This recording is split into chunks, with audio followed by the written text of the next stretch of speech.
Arriving at wisdom. Some people are naturally more wise than others, based upon whatever various reasons, past experiences, possibly past lives, DNA, whatever it may be. But arriving at wisdom, like arriving at truth, is very much an against the grain endeavor because it moves against the familiarity and the comfort and essentially all of the knowledge that a person has held on to and has imbibed. It is contrary to everything.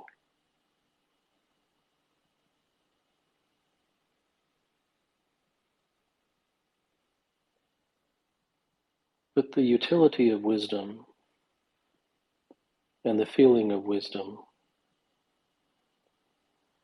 are things that are irreplaceable.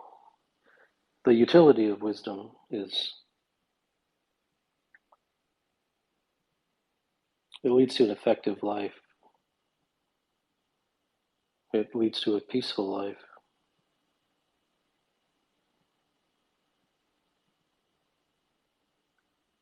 The feeling of wisdom is a feeling of truly knowing, a knowing that is not based upon past experiences, a knowing that is not based upon didactics or the things that one has imbibed through the culture or through the world. It is a knowing of the essence of things. And without wisdom,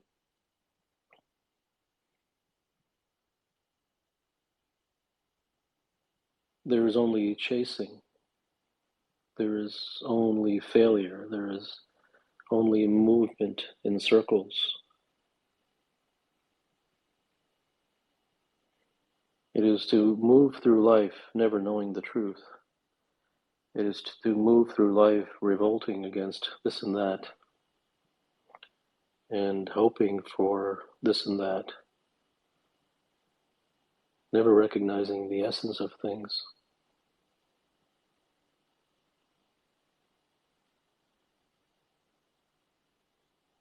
Like all things, it is something that arises from a deep longing and a deep connection and an attraction which is natural within a particular individual for inexplicable reasons.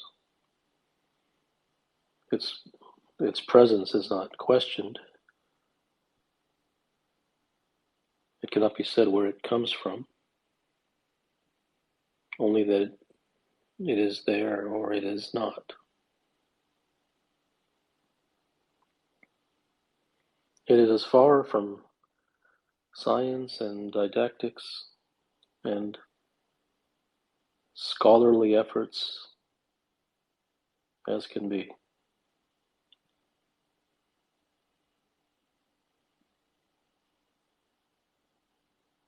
And it is acutely necessary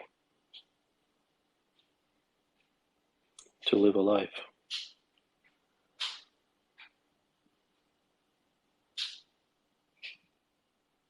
A life that exists not of chases, a life that is not founded upon hope and belief and failure.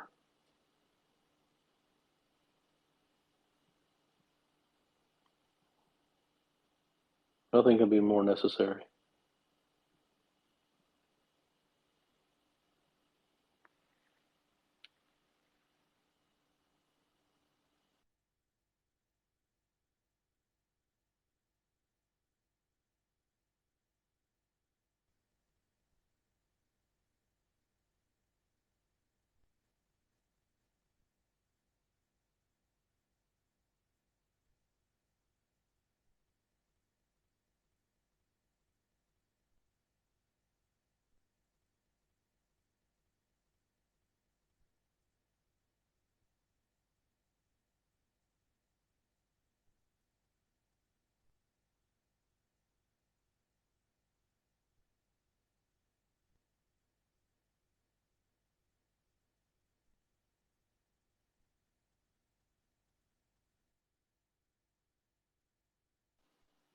If you have a question, you may raise your hand, and if you're invited to the stage, you may go straight to your question.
Couple, I want to grow in wisdom.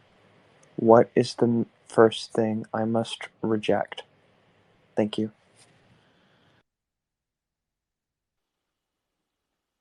So if you reject something based upon what I say, then you're rejecting it based upon a prescription. It really isn't about rejecting anything. It's the understanding that does one have wisdom or does one not? And if one does not, then as a result, what one knows has not brought him wisdom. Therefore, what one knows is not related to wisdom.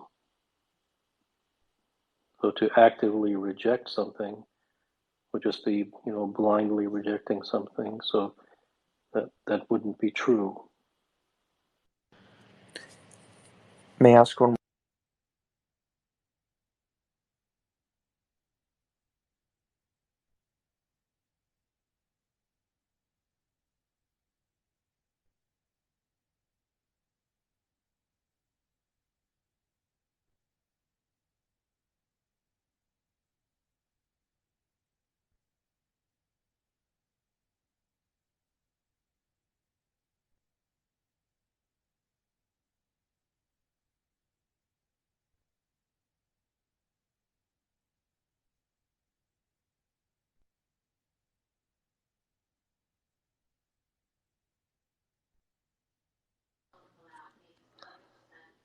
Hi, Capo.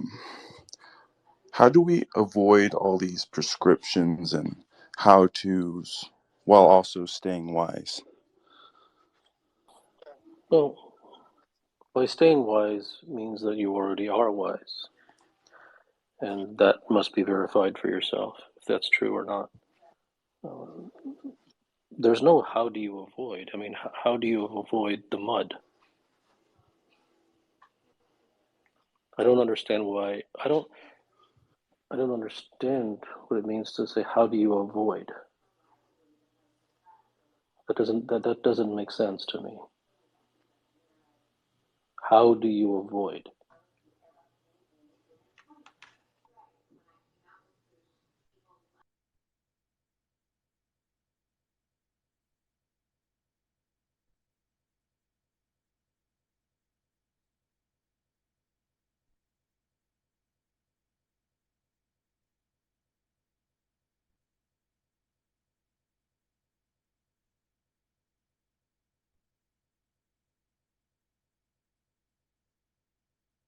Hello, Kapil. Uh, what is exactly the wisdom is? It is knowing something or the truth. Thank you. Well, yes, truth is wisdom. I, I, I mean, I explained in the talk what about wisdom. I can't tell you the content of wisdom. It would depend upon the topic.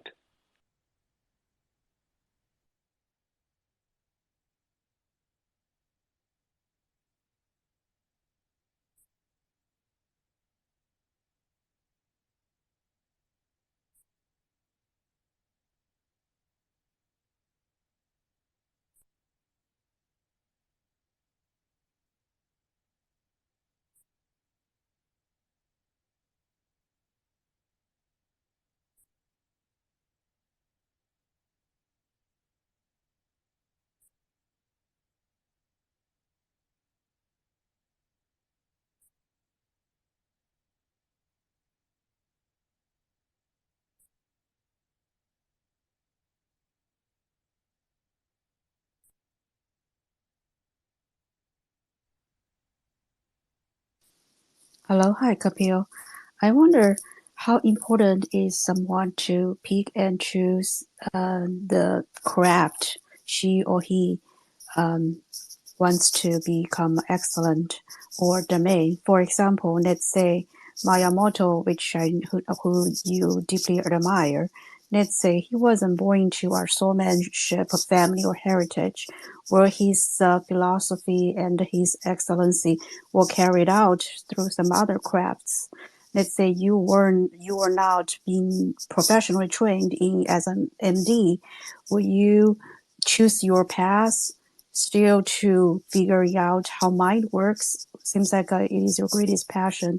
So I guess another way of asking my question is, if one is equally desired, interested in multiple track, how important it is to choose a specific craft and or a specific track. I don't think there's anything important. It's whatever is most appealing to you. And if someone is deeply interested in 5 different things, then why should the person have to choose?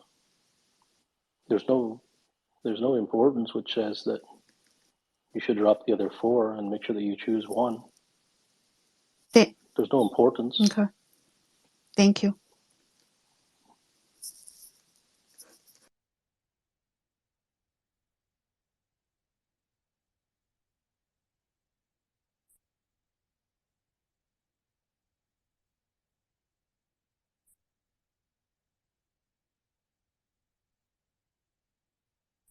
That how could we stay motivated enough to achieve or gather wisdom all No, the there's time? no way. There's no way. There's no how can you stay motivated. If you're not motivated by it, then you're not motivated. I mean, I don't. Do you genuinely in your heart believe that there's something I could tell you gives you an exercise that would keep you motivated?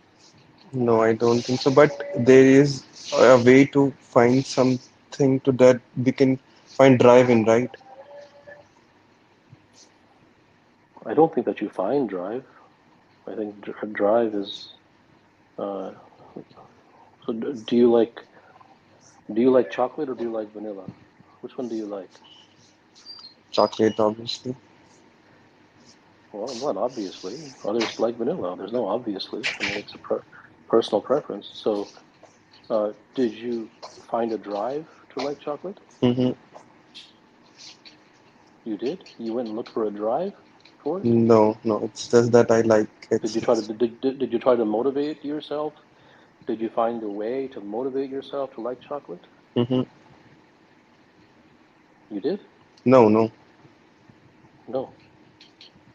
So there's no how to motivate. There's no all of these nonsense just must be one must recognize the idiocy of these try to be motivated and self-help and rah rah rah and try to do this and try to work hard and try to these are not natural.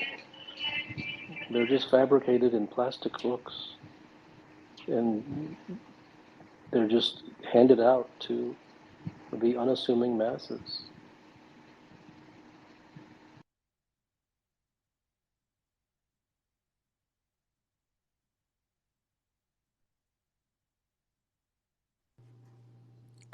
Hi, Dr. Gupta. I don't want to say that you said this word for word, but you said something to the effect that if someone has arrived to wisdom, that then it means that, or sorry, you said that if they stay in that, then they've arrived. Um, if it's so, my question is, if someone finds themselves in a position where they think that they've arrived and it's like a temporary thing, and all this whatever time passes and it doesn't, then was that just a falseness? Was that just a chase and not a devotion to the truth? Well, it doesn't matter what it was. Mm-hmm. It only matters where one wants to be. And if it's fine with them that they got a taste of wisdom and then they went back to their normal way of living, then it's fine. If that's not okay with them and they deeply want to live in wisdom, then that will compel them to change course and seek it. So it isn't that you did the wrong thing. It isn't that you should do this and you shouldn't do that, and that was wrong because it was a chase, and that was right because it wasn't a chase. Mm. It's not about this adhering to principles. I think all ideals and principles should be burned at the stake. Mm-hmm. They should be lit on fire because they have no relevance. They're not real. They're just fabricated things. They're like a paper moon that's placed in the sky with a hook and a hammer. It's not real. It's just something to. It's some artificial thing to live up to, but there's nothing there. It's not from the heart. Right. I understand. Thank you so much.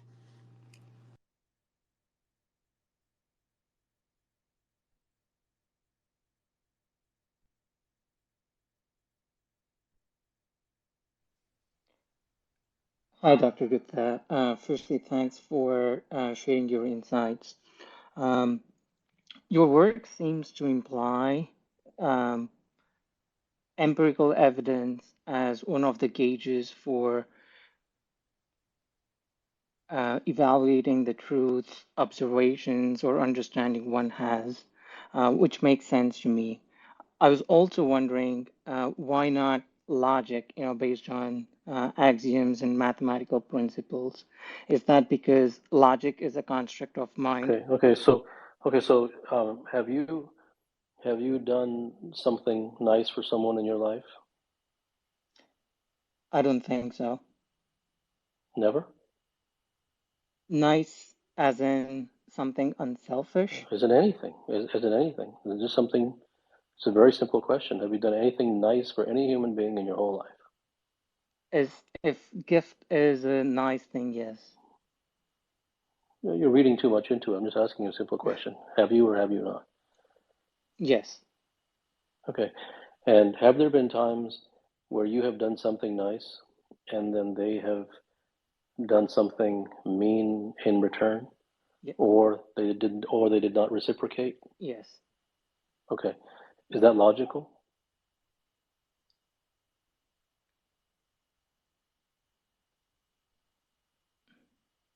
From a from an I think I see where you're going from, No, no, but no, no. Don't jump ahead. okay. Is that logical? If I'm expecting reciprocation, it's not. No. No. What are you a person who doesn't expect reciprocation? I do because it feels Okay, nice. okay, okay. So then why do you say if I'm not there's no if, either you are or you're not. And since you are, why do you raise the theoretical if when the if doesn't exist? Because if that was the first experience that I had, that like 80% of the time I got reciprocation, and this 1% I did not get the reciprocation, then my mathematical model is false, right? I think I'm reading too much into it, but the reason that I'm asking, if I may explain, is I may not have enough time to experiments to evaluate and gather the empirical evidence. Using logic gives me that sense of peace that I may be on the right track. So I was very curious to hear your thoughts on that. So you can use logic. It won't get you very far, but I think it is far more um, it is far more effective and far more fruitful is the word to use empirical evidence and logic than it is simply to believe something by reading it in a book. So that is superior to that. But if you do it, but then if you if that's the level that you stay at, which is logic, even though it is superior to believing and taking things on faith or living up to ideals or whatever it is, then you will never reach the truth. And even that you don't need to listen to. You will discover that for yourself. And you should allow yourself to discover that for yourself, that you won't reach the truth. Because if truth were logical, then scientists would be wise. And intellectuals would all be wise. But the intellectual is the one person who can never become wise, because his intellect is his God, and he can never abandon that. It's too valuable to him. But wisdom rises well above the intellect.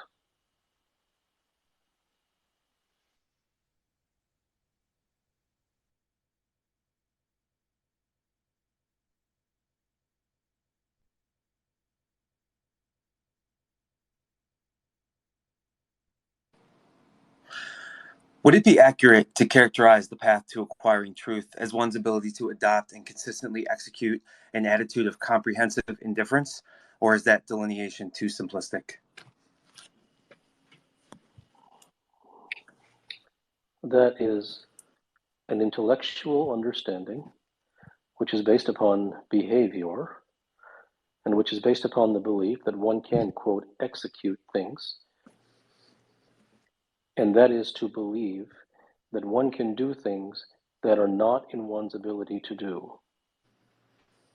Therefore, it will meet most likely with failure, because everything that you have just said and the tone in which you have said it and the word choices that you have used will always keep you at a many miles long arm's length from truth, because you live in the world of intellect.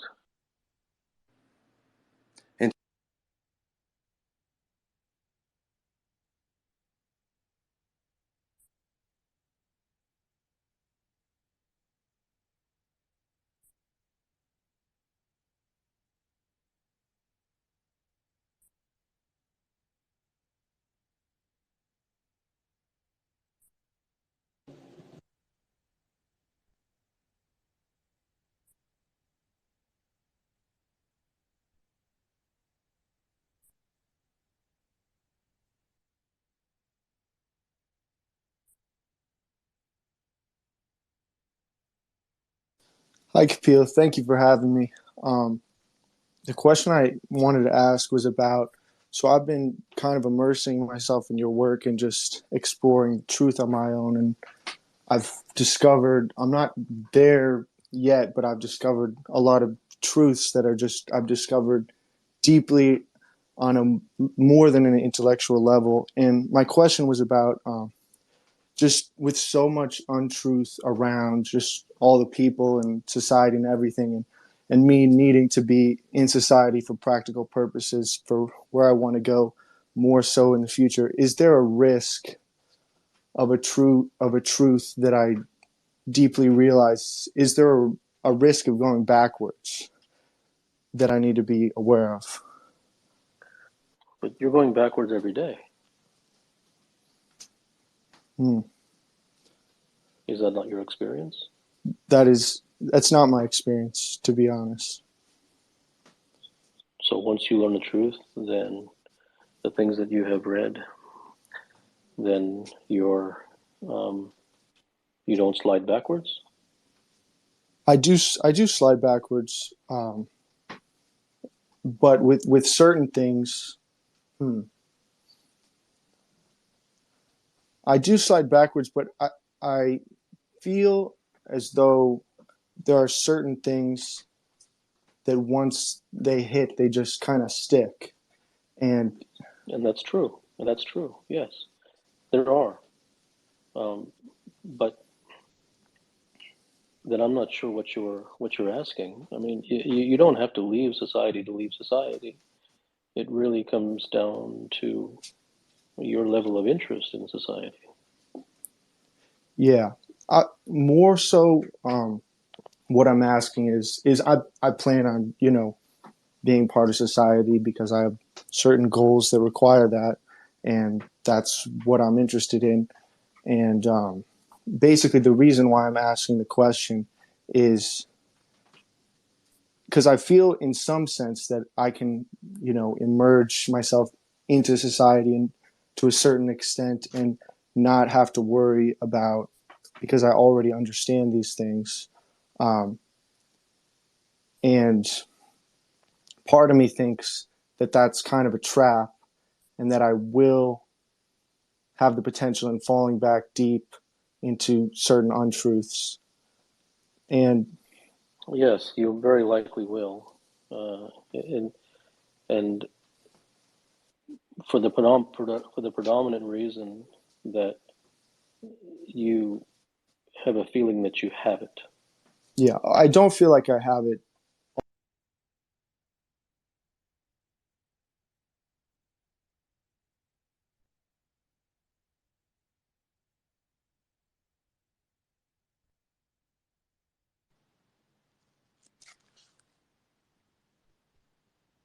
Hi, thank you for your time. I had a experience yesterday where I woke up and instantly thought of all the things that I need to do, and I was becoming anxious because of it, and I realized that I was doing all of these small menial tasks, and I was unsure of where the bigger picture was of why I was doing them. Um, and so I asked myself what that bigger picture was, and I was unable to come to the conclusion of that.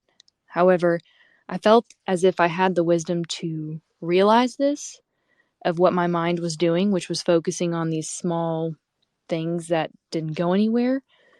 Um, but not enough wisdom or understanding to realize, okay, well, now what?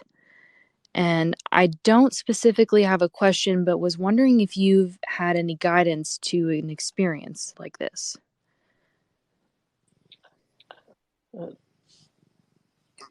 I would be careful about paying attention to these things. The more you pay attention to these things, the more they become like tar, and you tend to get stuck in them.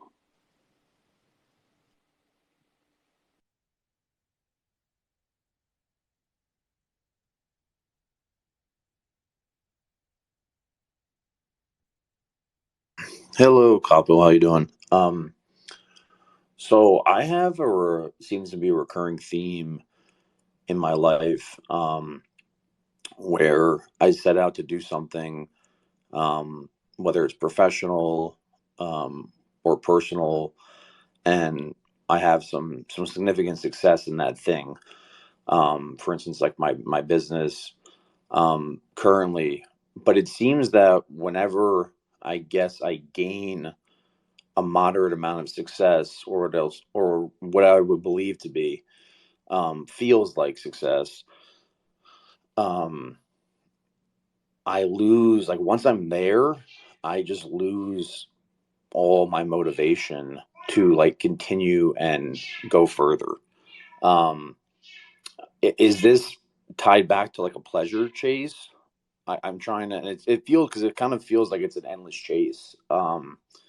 And then it's kind of figuring out the next thing to dedicate all of my energy and time into, and then go after that thing.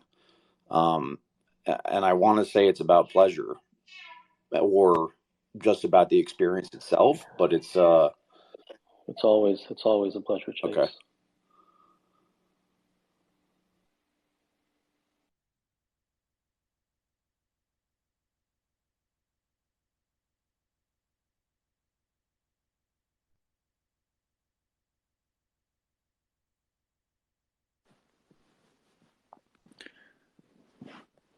Why is it that anytime I set my sights on a goal or go after something, I always find myself running in circles endlessly?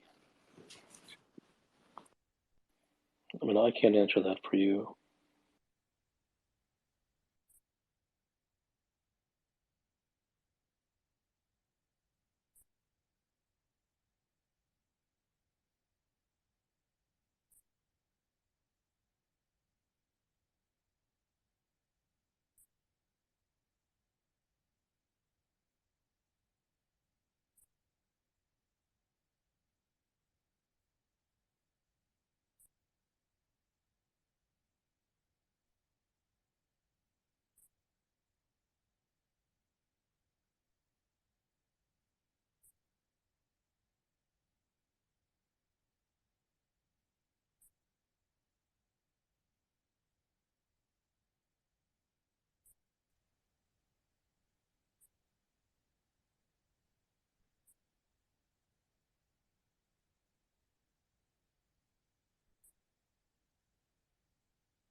so much for taking my question, Kapil. Really appreciate you and providing this space on your own time. There's something that you said on a podcast that I think about almost every day, which is that high performers don't understand exactly how they achieve what they achieve. Like how Michael Jordan went beyond his mind, I guess, to achieve his success, because it's an art and it's not a mechanical process, like you said about hammering a nail in. But my question is it possible for high performers, whatever that means, to understand their art enough to develop a mechanical understanding of it in itself, or is that kind of backwards thinking, trying to mix too mechanical stuff with art too much? Well, if you mechanize it, it stops being art, and that isn't just a change in designation. If you mechanize it, then you lose the essence of it, and it's never the it's never the mechanics. It's always the things that are subtle and more nuanced, and um, things that are besides the X's and the O's. Therefore, the essence which created the original thing, once mechanized, uh, the thing goes away.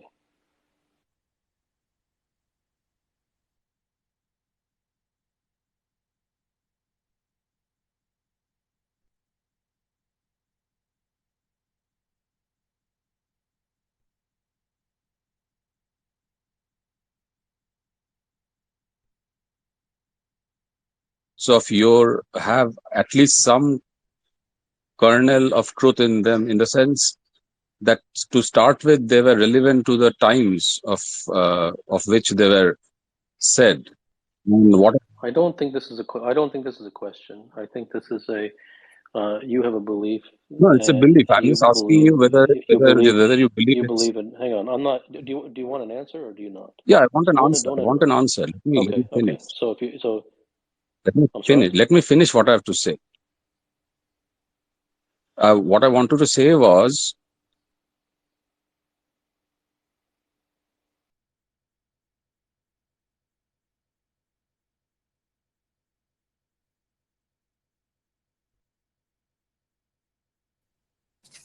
Hi, Kapil. Thank you for your writings. They've been very eye-opening. My question is that are people's problems is that they're reading in too much into everything, or is my problem is that am I reading too much in everything? Which, in other words, means am I living in a world of intellect?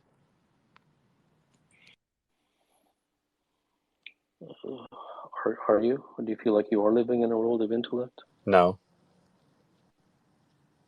Then why do you think that you are?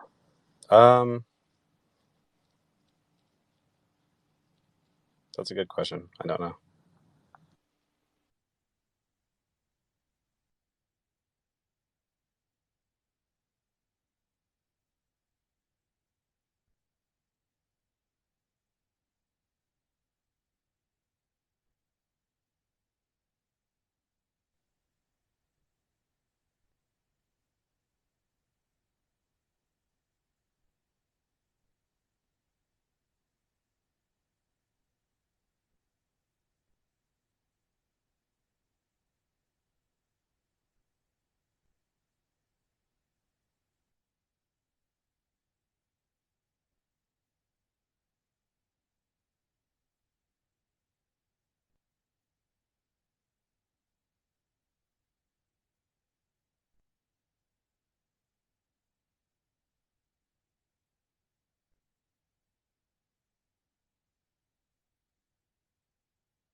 Opposed to being delusioned about it.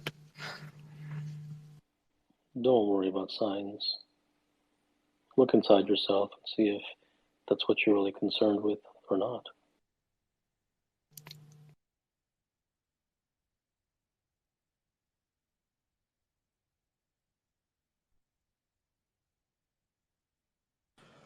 What is the wisest understanding one could have regarding Yeah, golf? don't worry about wisest.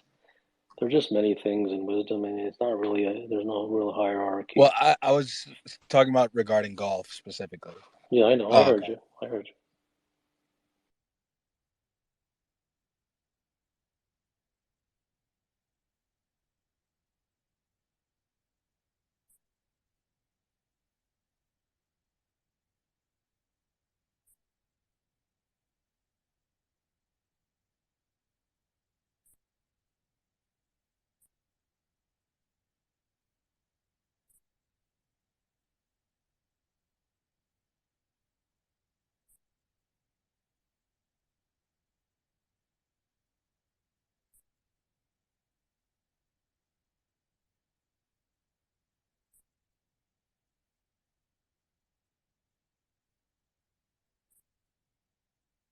Maybe I'm just asking this out of curiosity, but I sort of understand that truth cannot be had through volition. So, what makes the pursuit of truth not a pursuit of the mind? And yeah, how does it come about? I'm not sure what you mean by not a pursuit of the mind. I mean, it's when you're hungry, is it a pursuit of the mind? When you're hungry, right? So do you ask yourself that when you're hungry, well, is that a pursuit of the mind? Because if it is, I'm not going to do it. There's overcomplication. I mean, do you either someone really wants wisdom or they don't, and there is not a wrong one way or the other. But it's there's this human beings have been taught to spiritualize things. The intellectual has been taught to intellectualize things. The spiritualist has been taught to spiritualize things. I can't even ask a question without someone reading 19 different ways into it because they think I'm looking for a specific answer. I can ask you what you like, and you'll think 19 times of whether, I wonder what he's asking. Yeah, you're right, I shouldn't like it. Well, I didn't ask you whether you should like it or not. I simply said, do you like it or not? Simple question. So there's no pursuit of the mind. If are you interested in it or are you not? And that's as basic as it gets. And do you like it or do you not? Do you love it or do you not? Do you like it only a little bit or do you like it a lot? Is it something that you can live without? Is it something that you can't stop thinking about? These are very simple, non-intellectual, no spiritual. Burn your books, burn all your articles, stop watching TV, stop listening to gurus, burn all your self-help books in one big massive fire, and just look at just basic, simple, non-spiritual, non-intellectual, not intelligent, not scholarly, not from a university, not from a professor, no big words, no pie charts, no hacks, no togas, no spiritualism, no stoicism, no nothing. The and but, this, that, sky, tree, basic.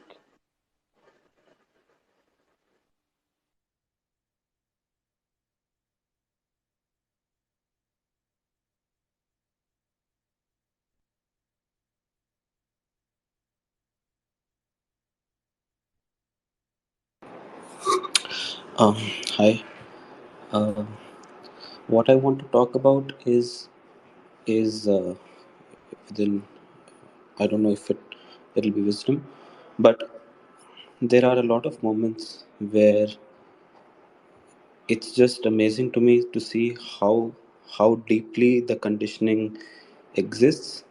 Uh, uh, there are a lot of intentions that I want to pursue that are that arrive to me very from a place of truth, from a place of genuineness, but I don't know if it is the mind, if it is the society, if it is a lot about the context, but it's just there is no action in it. It is just the seeing that there is so much conditioning and there is so much beyond the domain of doing that exists, that just doesn't allow the pure intention to manifest. And What's your my question? question is that one point comes out of it is that there is a little bit of anxiety that why cannot this be because I see all of this, but still there is no way. I don't hear a question. I just what's the question? The No, I question, don't think you have a okay, question. okay. The question is that I know that tomorrow is a new day and it can be anything I want it to be, but this amazing amount of conditioning, Tomorrow is not or really today, or tomorrow today. is not really a new day. Tomorrow is the same day. I mean, was yesterday a new day? Was the day before a new day? But let's say Was last week a new day? today is a new day and I can do anything today, but there is so much It ahead of doesn't. me No, that. but that's theoretical. I mean, you could build an airplane tomorrow too. Are you going to do it? I mean, these are pie in the sky. Tomorrow's a new day. No, it's not. I mean, it's the sun rises again tomorrow. That's fine, but you're not going to be any different tomorrow than you are today. And you don't need to believe me. Just look at your last 4,000 days. This tomorrow is a new day nonsense. And You know, to deal with. Hang on, you're not listening. If you have 19 questions, then why the hell do you ask me any at all? If you have a question, listen to the answer. If you don't want to listen, don't ask the question. Don't follow up a question and answer with another question because you haven't listened to the answer then. Nothing is a new day. These are all theoretical nonsense. It is not practical. It is theoretical. It has no relevance. It just sounds nice to put on bumper stickers on dirty cars. That's all it is. Tomorrow is not a new day. It is the same day as today. And you don't have to believe anybody but your own experience. You don't need to look outside. You don't need to read a book. Look at your own experience. Every one of your days are boring, mundane, useless wastes of your life. You get up, you do the same crap, you do the same hobbies, you do the same nonsense, you go to bed. In the same bed, you get up again, you do the same crap all over again. It is all theory that tomorrow is a new day. If tomorrow was truly a new day in practical terms, then you truly would be different tomorrow. And you never are.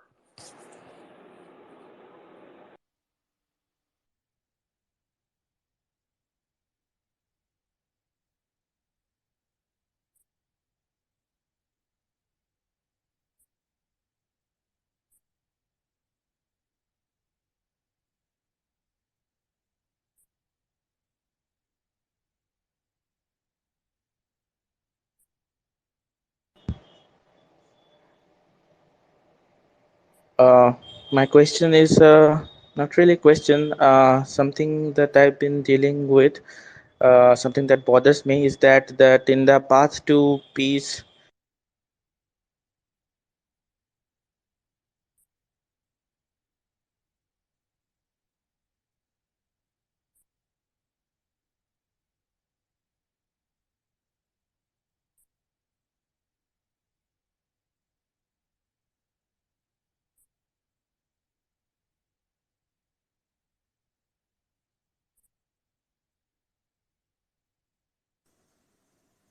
Kapil, my question is that I arrive at, I reach uh, the state of tranquility, and I read about these things a lot. Means I have read all the and listened to Jiddu Krishnamurti, to you, to Sadhguru, and all the spiritual literature which is available, and I have meditated as well. The only thing is, the sustenance of that state. How do you remain there? Because uh, Where do you want to remain? yeah, how to remain Remain where? at that state Where? of tranquility, in that state? Because what? It's false. It's false. Okay. It's false. If you become tranquil Hmm. by drinking something or by doing something, then that means that you have to drink it and do it forever. Therefore, it's false. You cannot sustain something forever. Hmm. A thing that has to be sustained actively through doing something means that if you're not doing it, that you'll fall out. That's spirituality for you, and that's self-help for you. That's why it's all garbage. Yeah, that the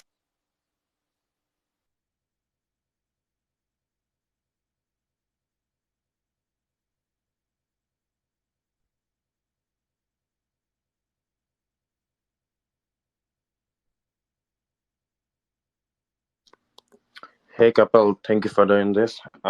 So my question was that as you were saying about the in one of your podcasts that it's about high performance, that it's about being hungry and it's all about DNA that you're gonna have it and all that, but it creates a feeling of um like scary that do I have the DNA or not, like that. Would it? Yeah, I mean, maybe you do, maybe you don't. But generally, if one is afraid of whether one has the DNA or not, then it also can mean that because they're afraid of not having it, that maybe they do.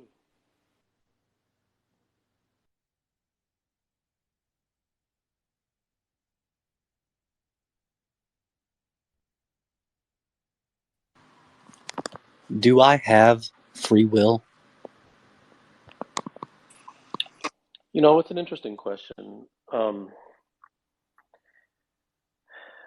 One can go back and forth with that. I don't think it really matters because if you had free will, you wouldn't know what to do with it. The only person who would know what to do with free will is a person who had achieved wisdom.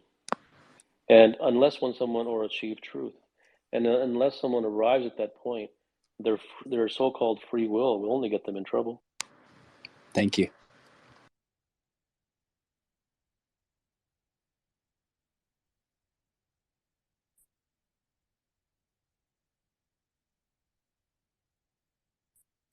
Why did you choose to have kids? Doesn't that create more need for you?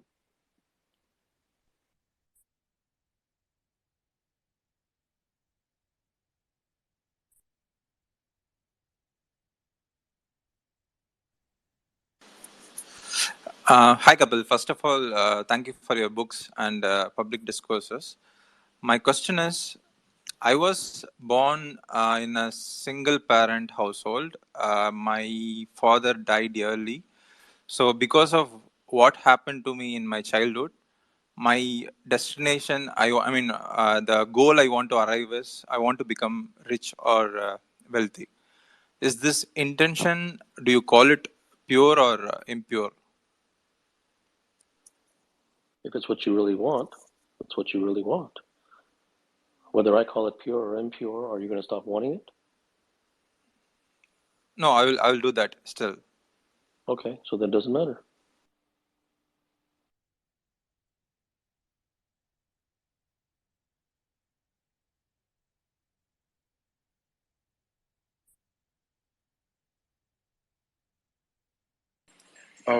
Hi, Gopal. Thanks for doing this.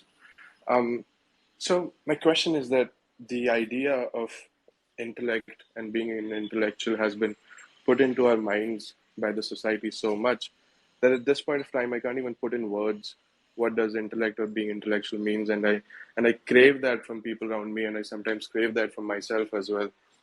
My question is, what exactly is being intellectual? And from the discussions earlier, it sounds like it's BS in some ways. I don't know. Um, Well, intellectual just looks at things from the standpoint of pie charts and graphs and things that sound nice and scholarly. It's a person who's addicted to education.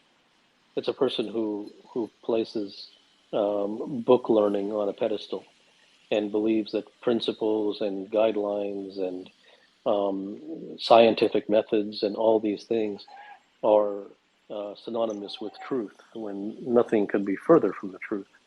That's an intellectual, and most of it, in fact, all of it, is done from the standpoint of ego. It's an intellectual. An intellectual loves to sound smart because that's his way of peacocking in the public, so that he can show how bright his feathers are. right.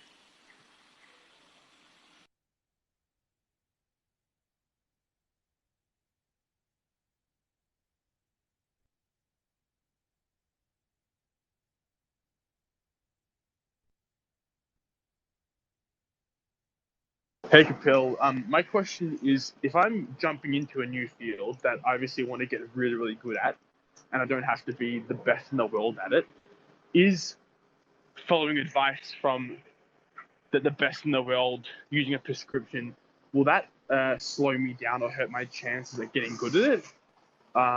Yeah, honestly, I think that since you asked the question, it means that you have some interest in doing that. And since there's an interest in doing that, the best way would be to go ahead and try it and see what it does for you.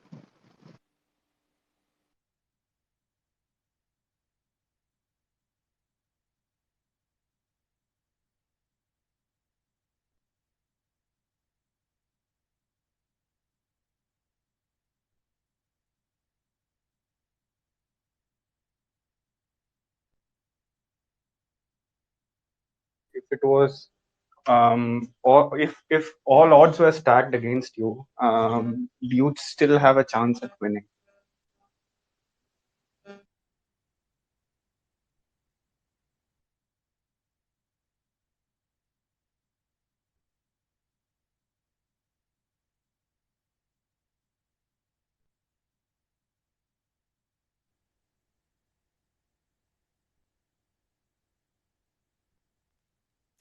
Hey Kapil, I was actually about to just go to sleep, but this is really cool. Thanks for hosting this. I'm just curious, what are you excited about right now? You must be new here. I'm definitely. It's not a problem being new. It's just the question marked you as being new.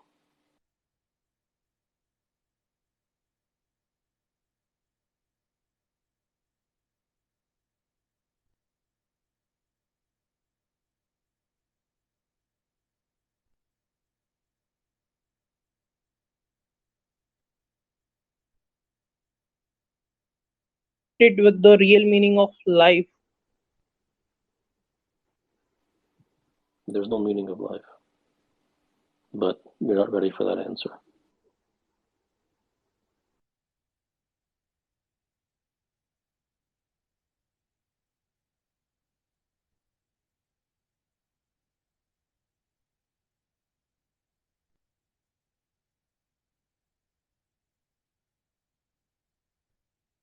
Hello, Kapil. Uh, so, can anybody achieve to arrive to wisdom, or like if one is not doing anything, that they can also be like arriving at wisdom? And one more question is, if a person is arrived at Just wisdom, wait. Stop. can he go back to like Stop. Hello. Stop. removing wisdom? Did you hear me say stop? Thank you. 14 times. Can you answer my question?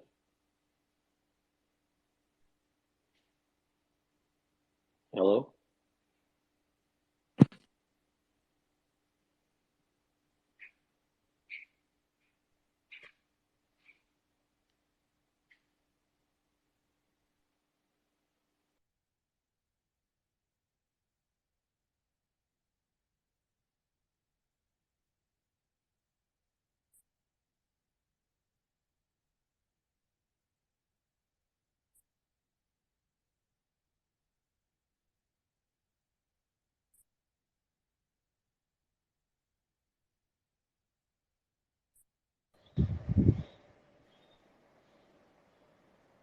Irrelevant.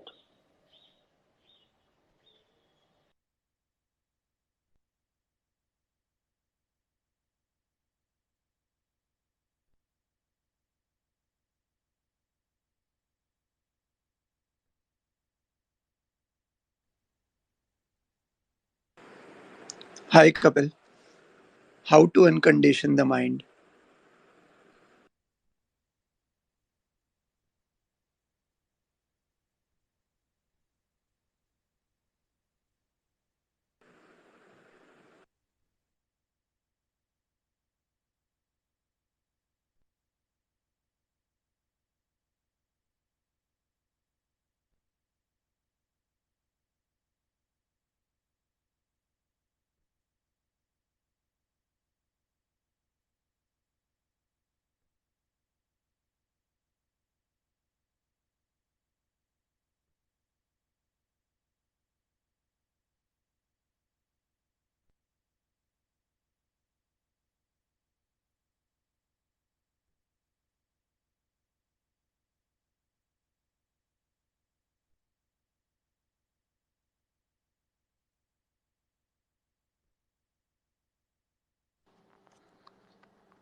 Hey, Kapu.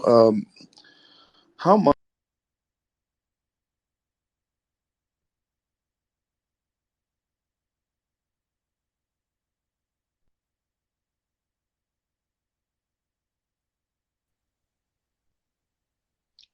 Hello, Kapil. If somebody is lost professionally, do you think rapid experimentation is will help them find their calling? I don't know what you mean by that. If they are lost professionally, so they list out all their interests and they rapidly experiment in um, each profession. Do you think that will help them find their interest? Well, I don't think that that's something worth asking. I think that since you have that idea to do that, that it's best to try it and see what it does for you, and then you'll have your own definitive answer instead of having to believe me. Thank you.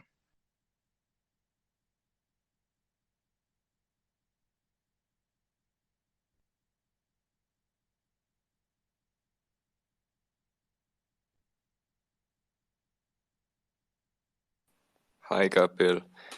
I've been listening to your works for like 2 years now. I think I have seen through the self like a little.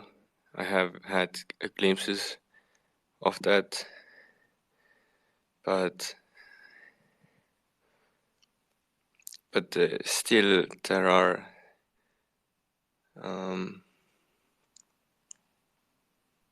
subtle anxieties that take my If freedom you're going to away. ask how to get rid of the anxiety, then that's not going to get an answer. You know, I I really don't have questions for you, as I think that if I really want to know something, then I will figure it out on my own. But thanks to your work, I think I'm on the right path. Okay. Thank you. Good luck.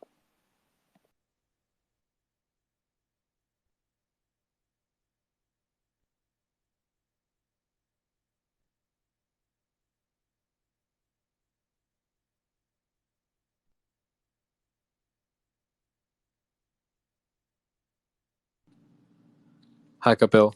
Thanks for doing this. My question was, I'm having a hard time giving myself permission to lead my life in certain ways. Nothing is really stopping me necessarily, and I'm fairly independent. So my question was, I guess, like, can you help me with this, or can you lead me to like the truth of why I can't give myself permission? I mean, you're asking something very general. What are you asking?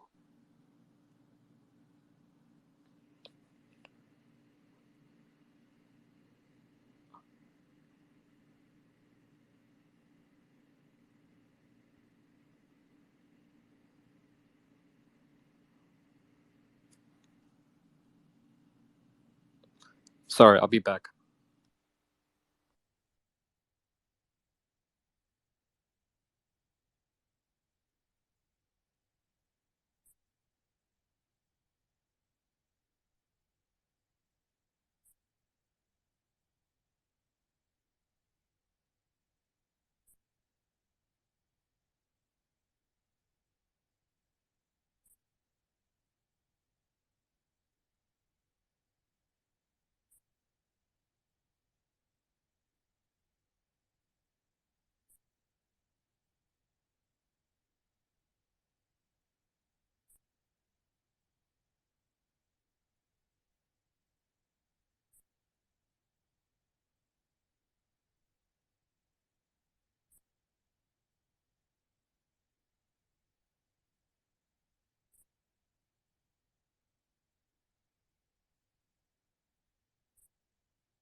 Hi, Kapil. Thanks for taking my question. Um, I understand it sounds silly, but why do I have this urge to get recognized from you, to get that badge from you? See, I don't know. People ask, why do I have this? I cannot answer for you, and there has to be a, deep investigation as to, I don't know you, so I can't say for a given individual, why you have such and such. Thanks.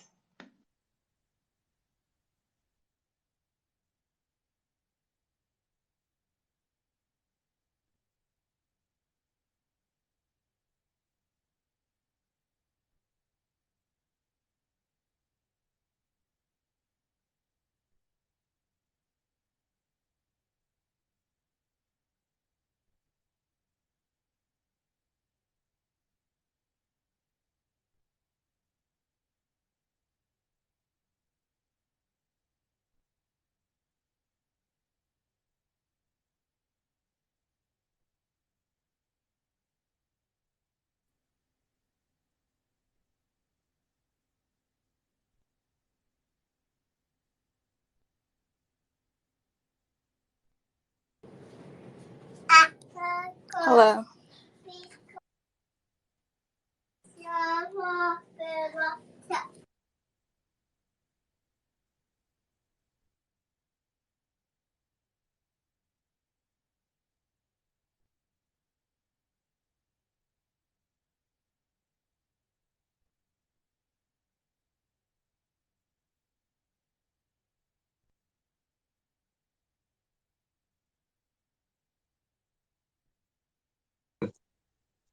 Is it true that we lose a lot of our friends and family members?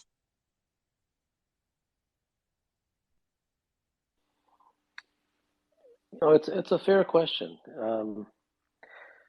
I cannot say that will definitely happen for a given individual. I mean, there's no way that I can say that. What I can say is that if you try to enforce or preach your interest in freedom or truth upon somebody else, you will almost undoubtedly meet with conflict. But as for the individual himself seeking truth or freedom, is that incompatible with relationship? And no, it's not. But you will get into trouble. You will almost assuredly get into problems if you try to pull someone else on your path. In the same way that I don't pull anyone towards truth. I don't recommend it to anyone. I don't recommend anybody seek truth. I don't recommend anybody seek freedom. I don't recommend anything to anybody. I couldn't care less. If you're moved to do it, then you're moved to do it. But I'm never going to say it's good for you and you should do it and it's the right thing to do and it's your moral responsibility. All that's just garbage. Human beings don't do things according to right and wrong. They do things according to what they're moved to do it by. That's just reality. That's truth. To tell someone that they should do something or should not do something and that that's wrong to do that and they should feel bad about that and that's sinful and this is proper, that's the domain of spirituality and self-help. And that's why it's never helped anyone in a million years.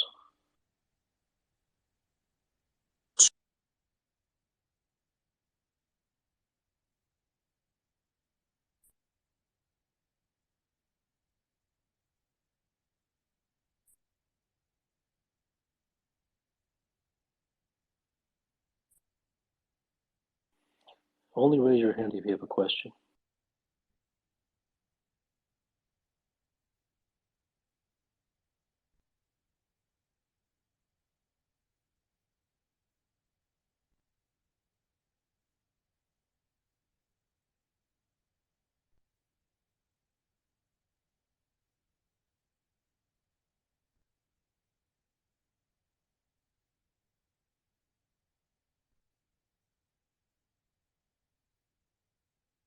Hi, Kapil.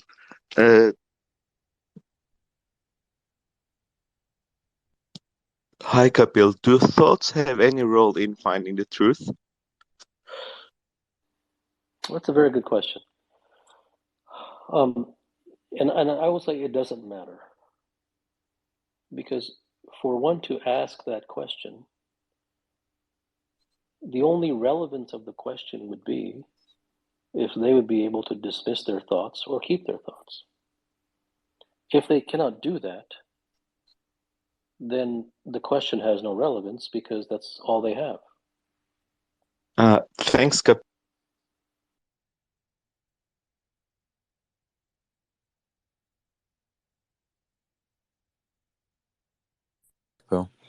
For someone who is on the path of seeking truth and decides to choose ignorance, or like on the sentiment that ignorance is bliss, A, is that possible? B, what do you think that course looks like?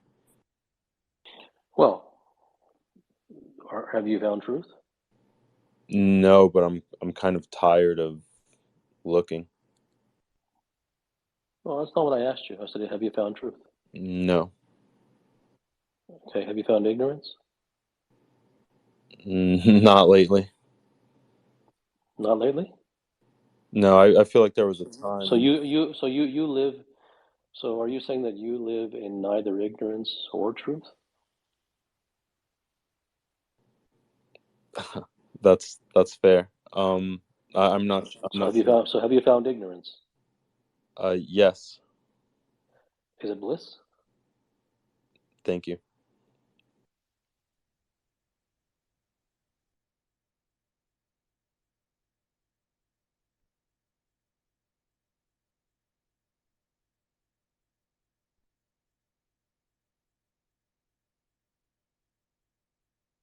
You open to hosting spaces for people who demonstrate the requisite amount of sincerity to have a meaningful conversation?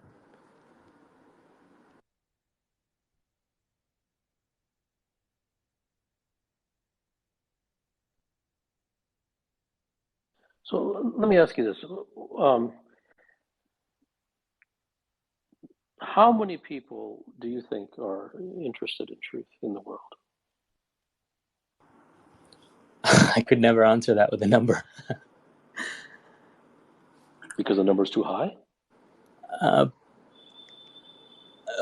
Even if it's 0.001%, it's still like, what is that, like 600,000 people? Okay, so even if it is 0.001%, do you know who those 0.0001% are?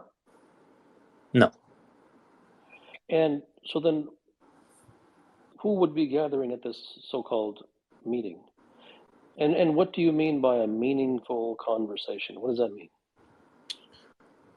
Well, just questions that are not about, hey couple, help me solve this problem, or hey couple, this is what I'm going through, but rather stripping away our individual goals and trying to have a detailed So you believe that truth, you believe that the movement toward truth among individuals who want to seek truth can be had in a group setting that does not involve a Q&A. I was just brainstorming. I don't know. No, I'm not. Yeah. It sounds like I'm bashing. I'm not bashing you. I'm innocently asking you these questions, and they kind of illustrate their own point. If you examine group anything, what you find is group disaster. There has never in the history of the world, nor will there ever be, group enlightenment, group wisdom, group truth, group realization. There will only be group socialization, group chatter, group competition, group comparison, group peacocking. Human beings do not get together in order to do things that are genuine, true, and transformational. They get together to show others that they are doing things that others can be proud of, so they can look good. There are no human beings in the world who voluntarily enter into a group and have no interest in showing off. Doesn't exist. If that person does exist, he will never join a group.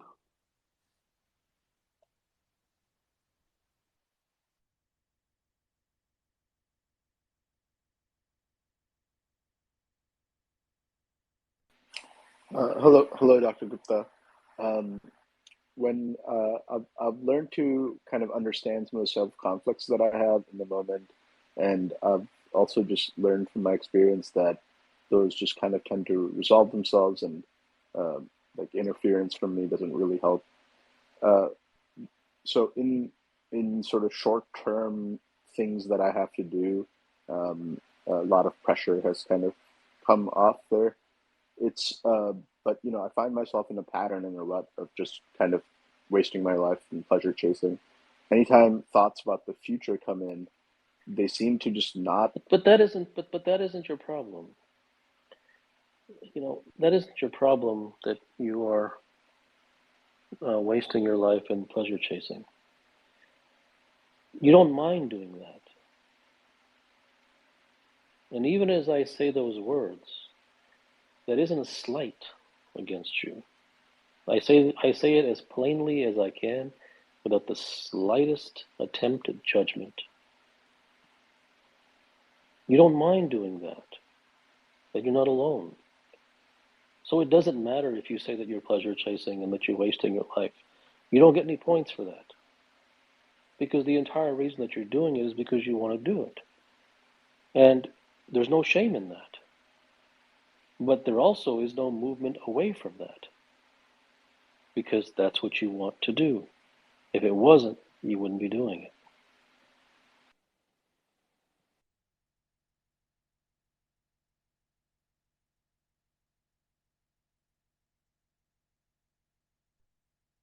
Hey, so if being happy takes effort and doing meditation takes effort, one is about positivity externally, one is about positivity internally.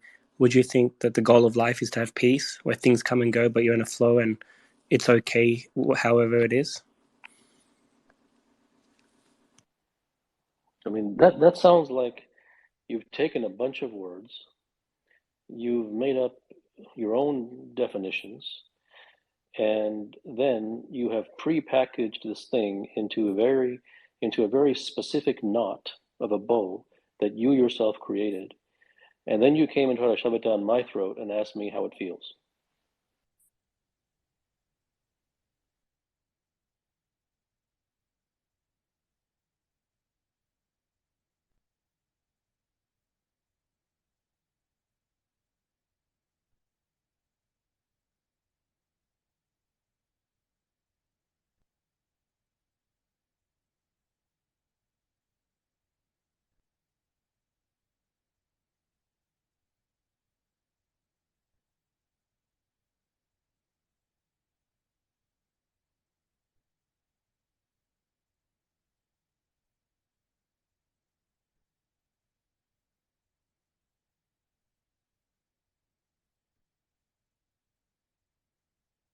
Hello,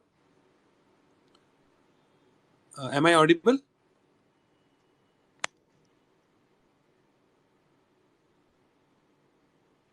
Uh, Hello, Kapil. I just wanted to ask that recently I've discovered that a lot of in the field of nutrition, a lot of things are not available in plant sources but are available in animal sources. So it's a moral dilemma that how can how can have God created such a world in which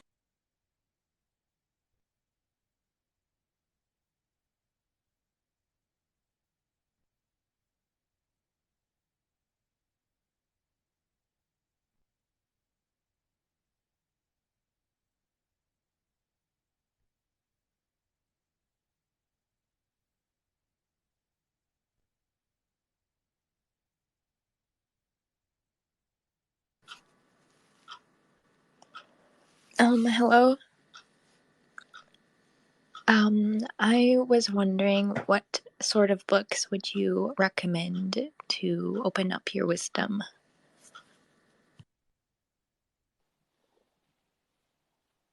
Why do you want to read books? I mean, books have been around for centuries. Well, I didn't ask you how long they've been around. I asked you, why do you want to read books? It just opens up my mind. Okay. On different perspectives. For how many years have you been reading books? I'd say probably 3 or 4. Okay. And of all the books that you have read, have you become transformed? Have you become what you wanted to be by reading Not them? fully. I'm very young still, so I got a long No, life. there's no harm. I'm simply asking questions. Yes. So the more sincere someone is, the more they will stay away from books. Now, do I recommend to you that you stay away from books? No, I don't. Because if I recommend to you to stay away from books, then you will simply be following a prescription, and which you probably won't follow anyways. And even if you do, it won't matter. But what I will tell you at your young age is that the greatest potency is both youth and wisdom. And it is the rarest combination that's available to man. And it doesn't happen very often. In fact, it almost never happens. But the individual who is more interested not in attaining knowledge, but in examining the genuineness of what they truly seek in life, as opposed to what they've been told they should seek, the more honest and the more truthful one can become inside of oneself with regard to where they truly want to go, what their heart truly wants, the world be damned. That will lead you legions further, light years ahead of reading any book ever written by anyone.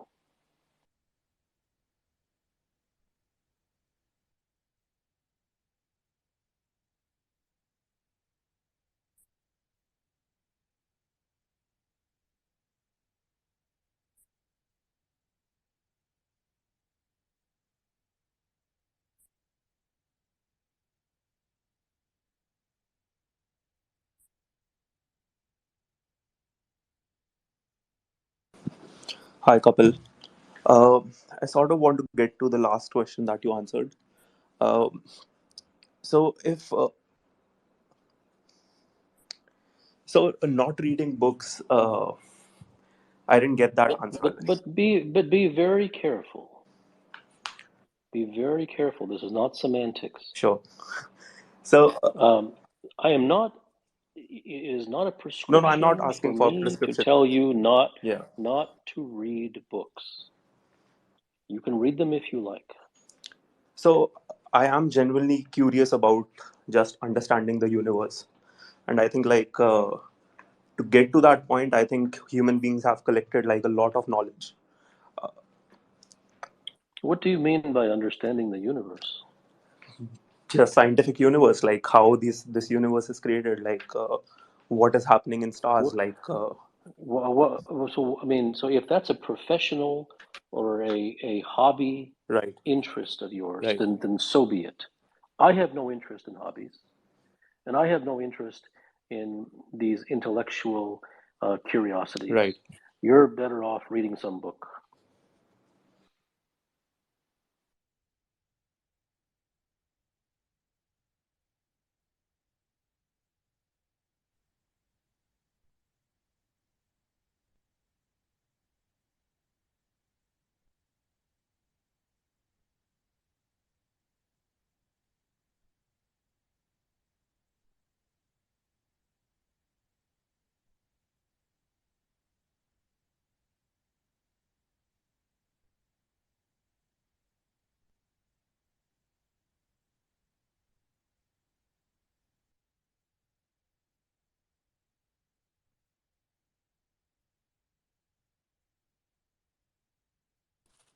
Is individual experience the ultimate source of this truth? Absolutely not. What is?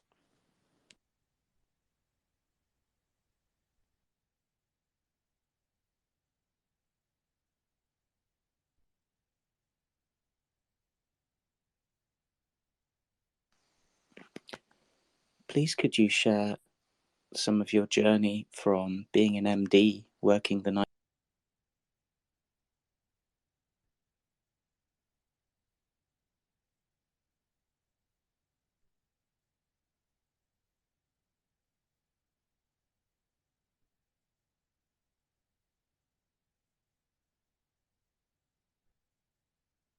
ancient texts like the Bhagavad Gita that are sitting on how many people's shelves and so on. But you also said that there are profound truths in these books, but the person reading it has to reach a level of readiness to be able to imbibe them, to understand them. Exposing oneself to truth, to various sources of truth, is that the way to reaching a state of readiness, like exposing? Well, so what I will say about that, and you're correct. You're correct in what you're correct in your summary of what I have said. That is correct. That is accurate. So what I will say is that when you say exposing yourself to various books of truth,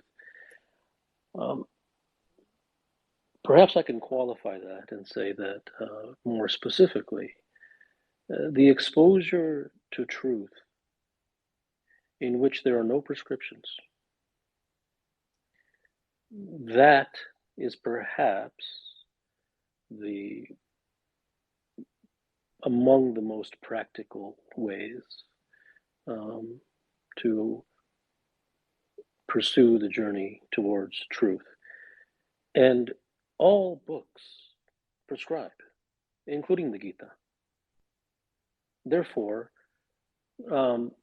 unless one has the understanding that prescriptions destroy, which no one does, because this is not what human beings are taught.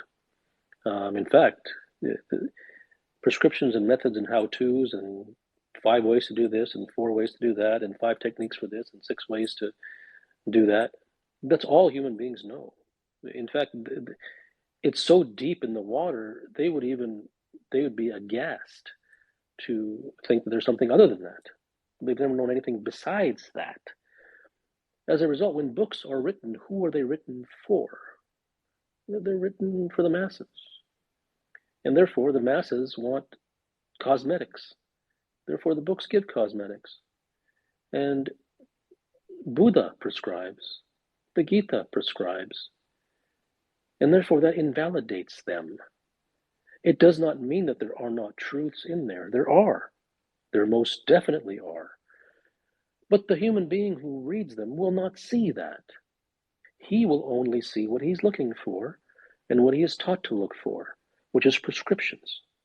Therefore, while on a theoretical level, those books have some truth in them, on a practical level, they will do nothing but make one chase this and that.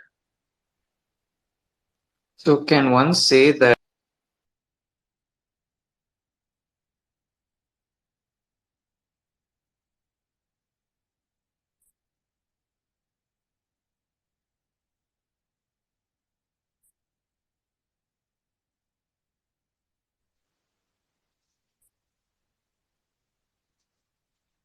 Thank you. Okay, the question is, so detaching from everything that we know to be quote unquote wisdom. Why would you do that? Because the attachment to all this stuff is what gets you away from the wisdom, the actual wisdom, which like the breath. So where do you live? Where you live right now? What time is it there? Right now it's 1:26 a.m. Okay, a.m. or p.m. a.m. a.m. Okay. So, since you have decided to detach, and since you feel that that's proper, and it isn't, it's very reasonable. By what time do you think that your detaching will be done? It's a constant detachment from everything. Like it's a constant detachment. Okay, but there's a number of things, right? So there's maybe how many? 80, 100, 300, 500, 5,000, whatever it is. By what time do you think, let's say, 5 things will be detached by for you? It's a constant detachment because that. No, you can't hide behind that. You can't hide behind the same answer. If I give you 500, you can say constant. If I give you 5, you can't say constant. How about 1? 1 isn't a constant. So 1. When will you be able to, if it's 126, you said, by what time will you be able to detach from one thing in your life and never come back? I'm already detached because, like, it's not that I have the ability, but it's the constant willingness to say, okay, I have to constantly detach. It's just keeping in mind. Okay. And how long have you been doing that? I come from that type of culture, so it has helped me. I come from that culture too. Yeah, it has helped me. I'm asking you a simple question. How long have you been doing that? Just because you come from the culture, that doesn't mean anything. No, it helped me. Like once I'm conscious of it, then now I do it even more often. Okay, so how long have you been doing it?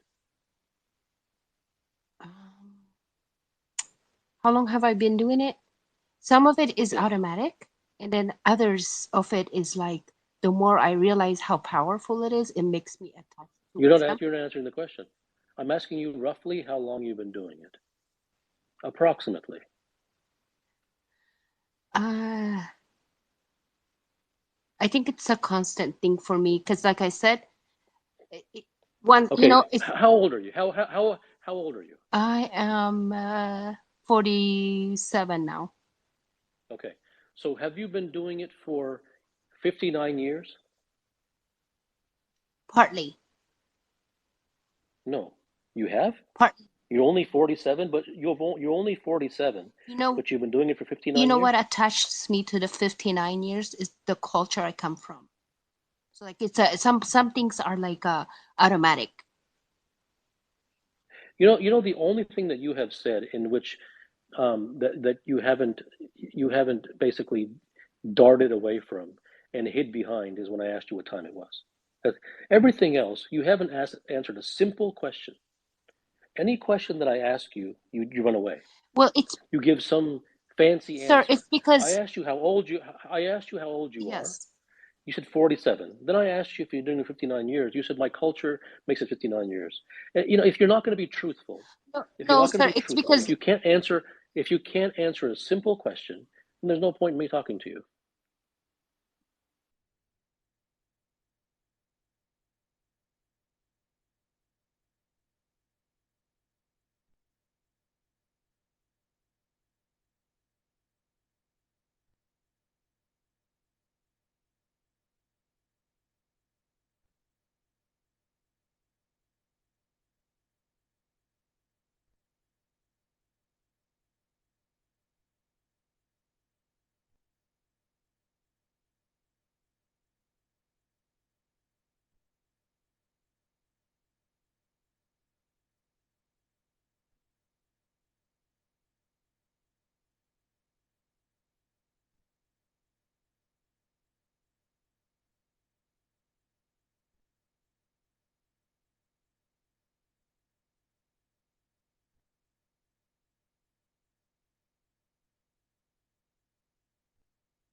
Hi, Kapil.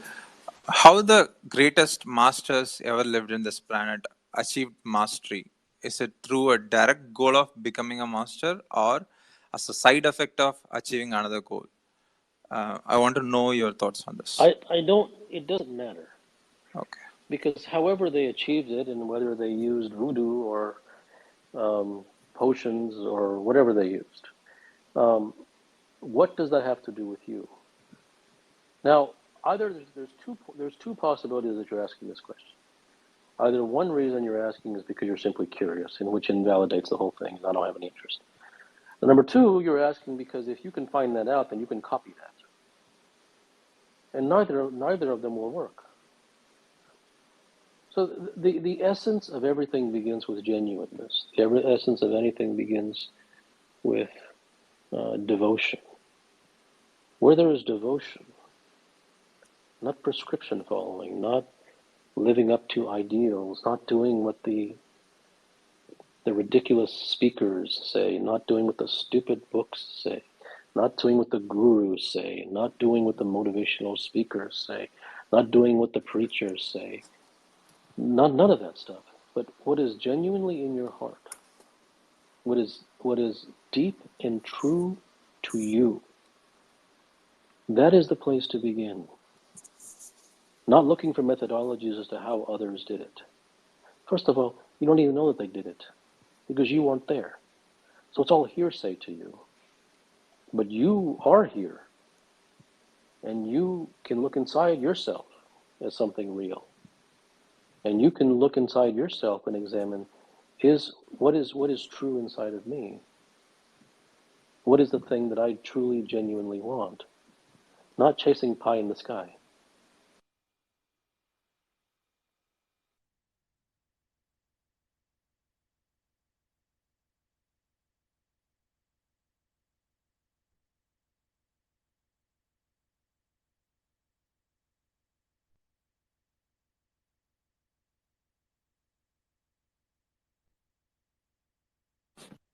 Oh, hi. My apologies for taking a second. I recently. Oh, sorry. I recently rediscovered the desperation that came from realizing that everything is false. And I'm sorry for taking so long with formulating this question, but it seems as if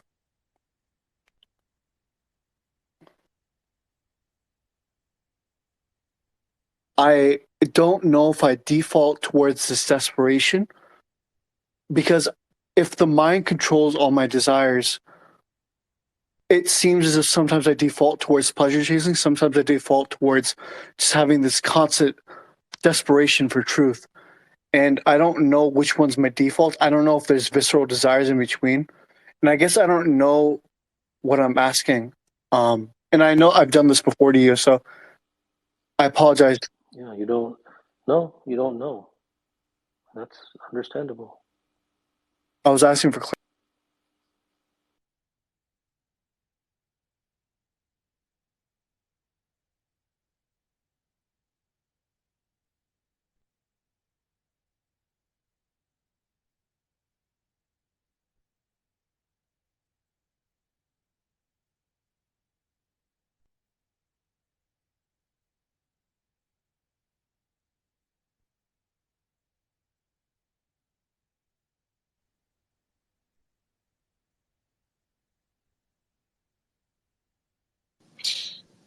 Hello? Hello, can you hear me? Have I been rugged?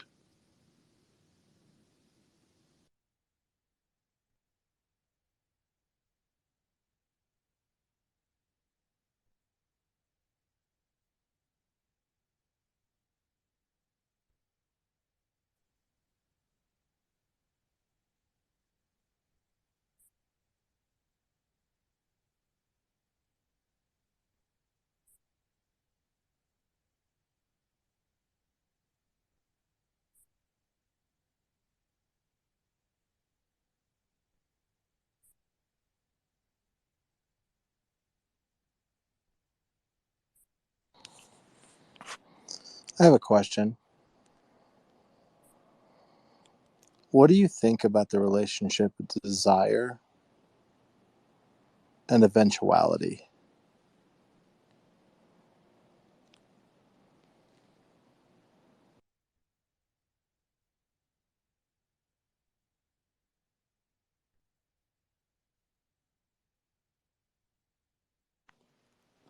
How can I distinguish my truth from another's truth? Well, there's no your truth and another truth. What you're talking about is opinion and belief. And opinion and belief is not truth. In fact, it's the enemy of truth. What is truth? The devotion to truth.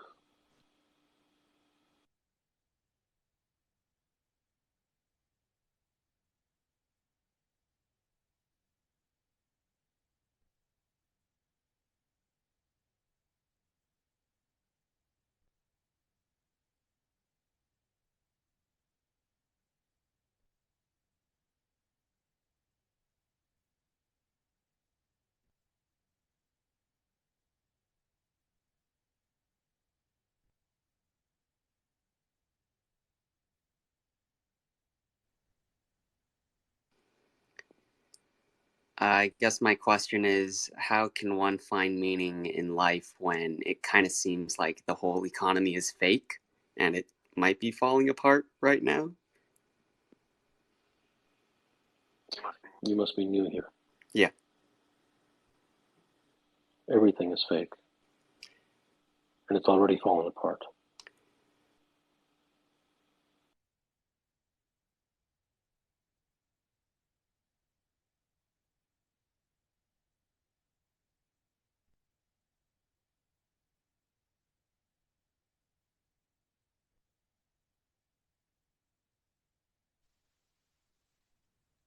Good morning, couple. What is devotion? Because devotion is different than love. It is different than motivation.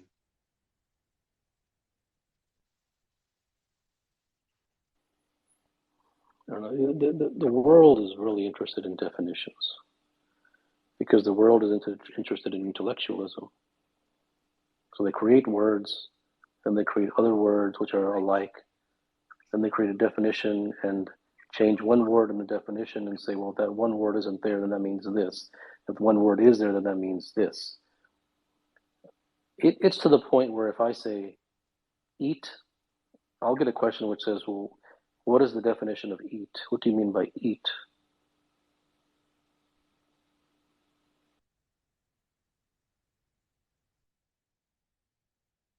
So fancy and spiritual.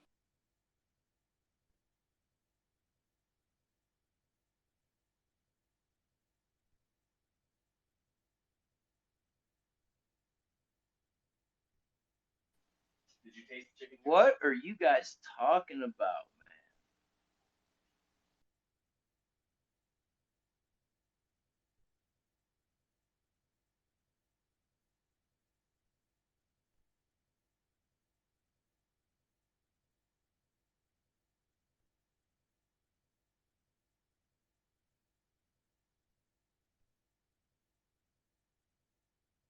There's now a certain distance between thoughts, and after that, the illusion of self has been penetrated.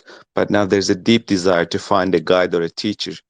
Is that coming from another layer of So conditioning? if the illusion of self has been penetrated, why would you need a teacher?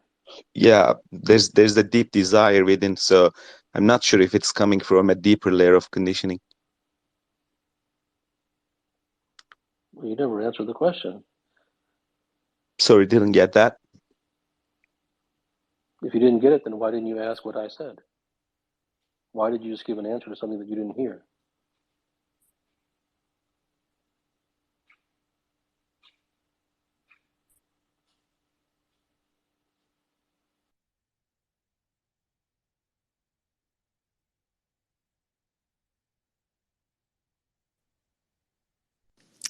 What are some challenges you're dealing with right now?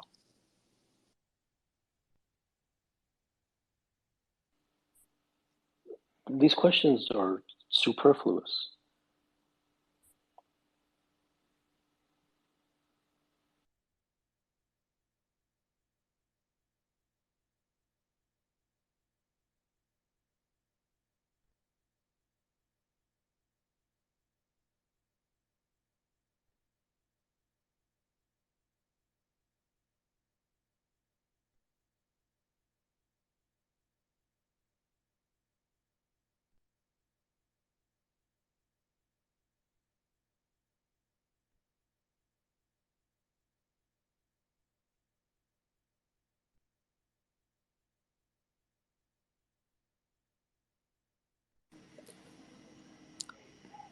Hello, Siddhartha.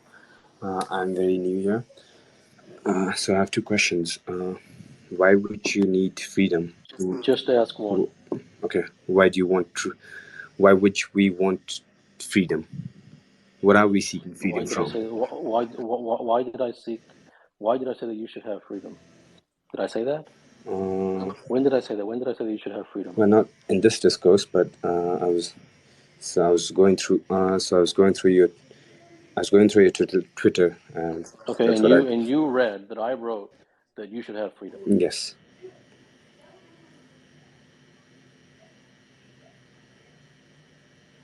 If you read that, I think you should print that discourse out and burn it.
Why is it that we are all wasting our time here right now?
Hello.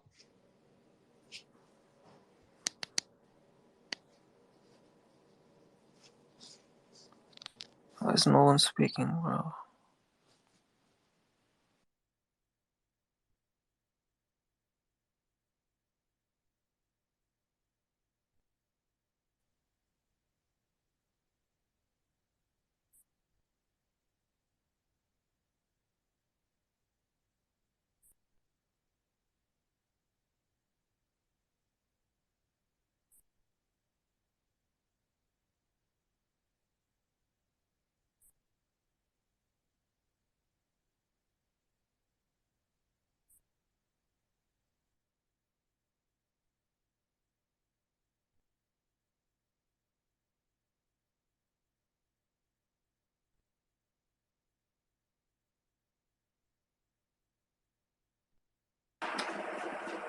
Hi, Bill. Um, this might be a question seeking a prescription, but how, are there signs that one has encountered truth or ways to tell. Sometimes I get confused and can't tell if I've seen truth or. I don't think it's wise to look for signs. Because if you look for signs, then that means that you're not looking to see if you genuinely want it or not. You're just seeing if you're making a judgment call. But it really is about examining whether you truly want it or not. That's more important, and that'll get you further than looking for signs.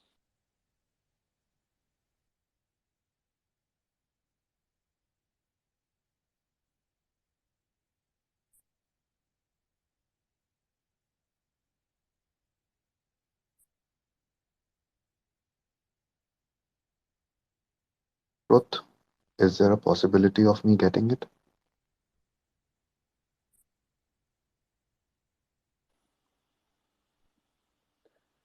Tricks don't work. They only work in spirituality and self-help books. They don't work in the real world.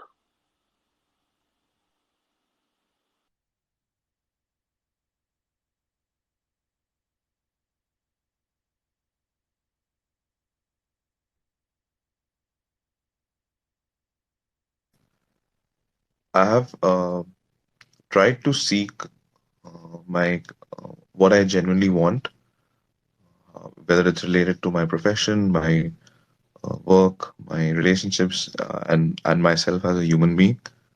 But I've realized that it keeps changing, it keeps evolving, and there are a lot of roadblocks.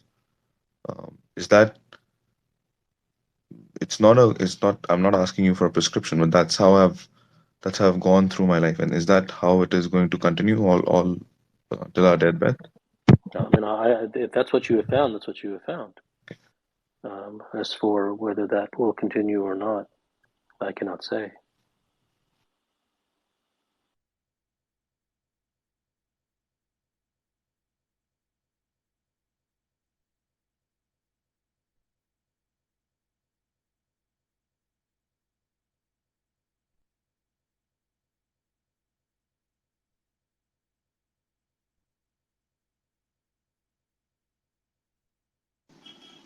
Yeah, so my question was that in this modern world of which is full of distractions and material attachments, is it truly possible to attain spiritual enlightenment? Well, enlightenment isn't spiritual. Yeah. Can one attain enlightenment? Enlightenment's a fancy word. Can one attain truth in this lifetime? Yes, but never through spirituality and never through self-help and never through prescriptions.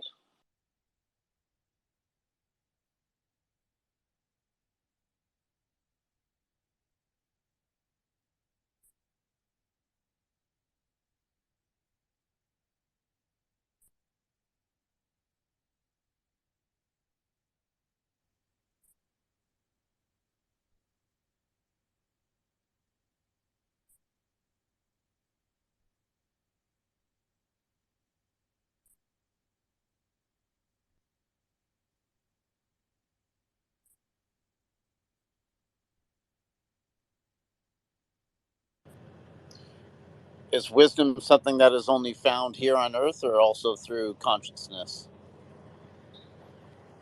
Well, wisdom isn't found on earth because when one mentions earth, they essentially are implying society and the world. And in society and the world, there's only lies. So wisdom is found beyond society and beyond the world. It's found.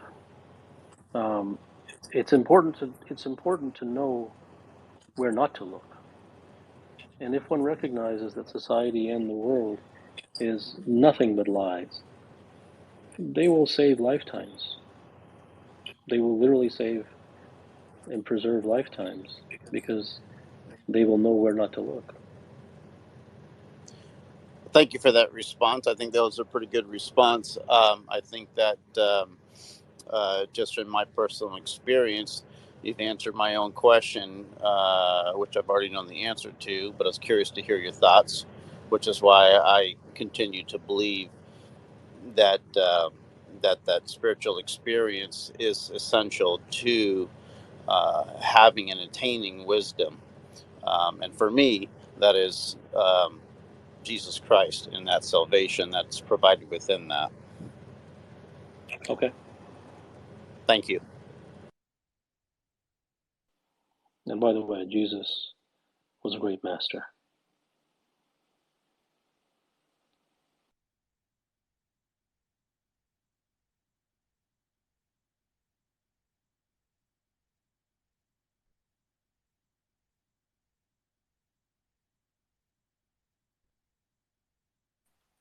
There are instances when I'm compelled to do something where there's absolute clarity, while most of the other times there isn't that clarity.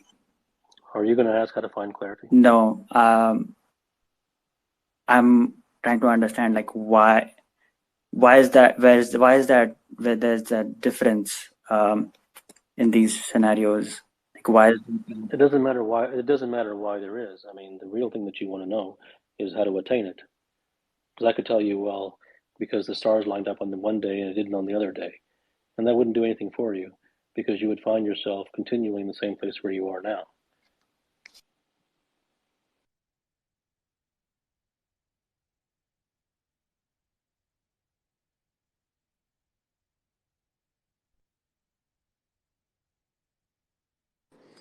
Hi, Kapil.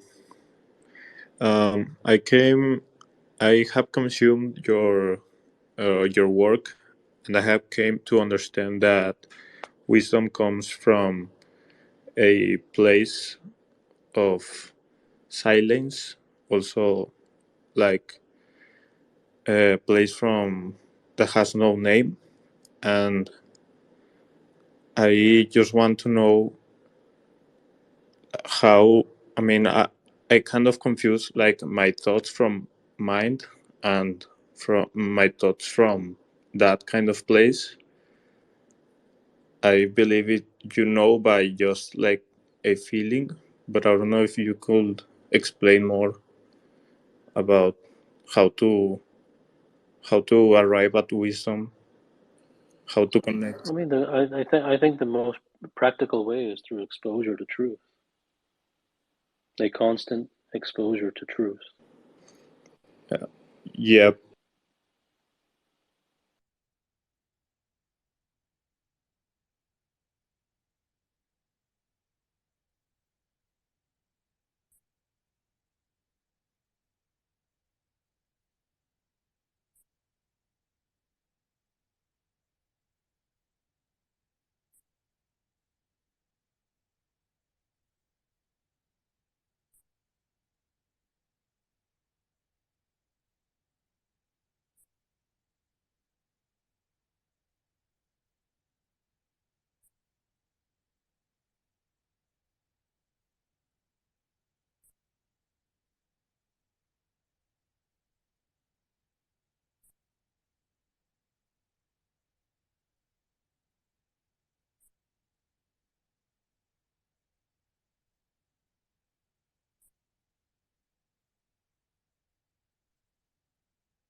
Wait, is my mic on? Okay. When it comes to arriving at wisdom, is there a certain kind of unlearning you have to do about, I guess, traditional like ideas and notions that I guess society or other people have or that you've kind of been conditioned to think? Is there an unlearning that you need to happen in regards to wisdom in any kind of domain? No, there is, but that's not a classroom didactic session of unlearning. It's the understanding that all that one has learned has been lies.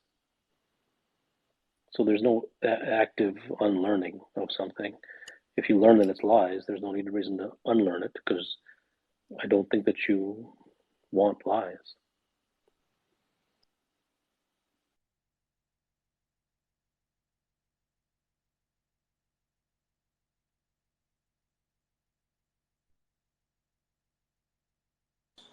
Hey, how's it going? What you were saying is like actually really true. Um, it's interesting to me, from a personal perspective, because Do you have a question? well, yeah, I do. Um, Pretty much my question is, well, yeah. I guess I'll just ask a question. Um, so if everything that we have learned is false, which agree with you from I agree with you very strongly to certain circumstances. How are we all coexisting at once? Because that doesn't really make much sense. Like, if everything that we know is lies, then how are we all still coexisting? The question makes no sense. No, it does. Okay, then you can answer it for yourself.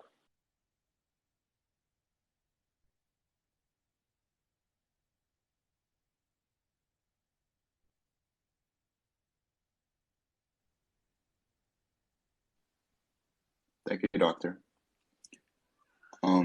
I have an undying desire to make money. It's all I think of and gives me the most fulfillment in my life. Can deep desires like this that fuel people's life ever dissolve or transition into something else without force? Thank you. I don't know why you want it to dissolve. If the desire is there, the desire is there, and who knows how long you wait for it to dissolve. And typically, if a desire is there, it tends to stick around.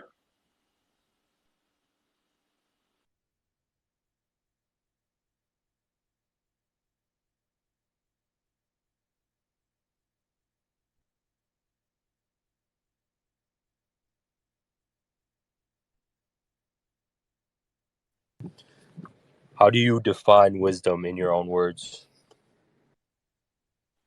It's not about definitions. I gave a talk at the beginning. I wasn't there for that. I understand. I didn't give any definition. It's just the essence of what one can define it for themselves. It isn't a scholarly definition.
Hello, everyone.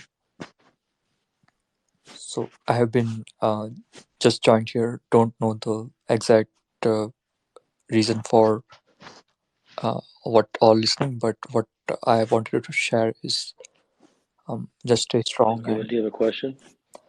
my question is, I just wanted to know. I'm a young individual, just graduated from the college, and actively looking for the job. So, what's the career advice that I should follow right now?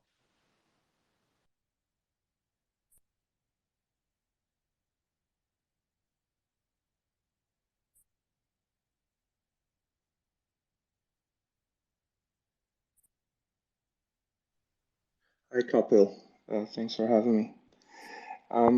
I have been following you for more than 1 year now, and I really have this feeling that I don't need people around me anymore, and I became more effective in what I do, and I'm quite happy with the way things are going.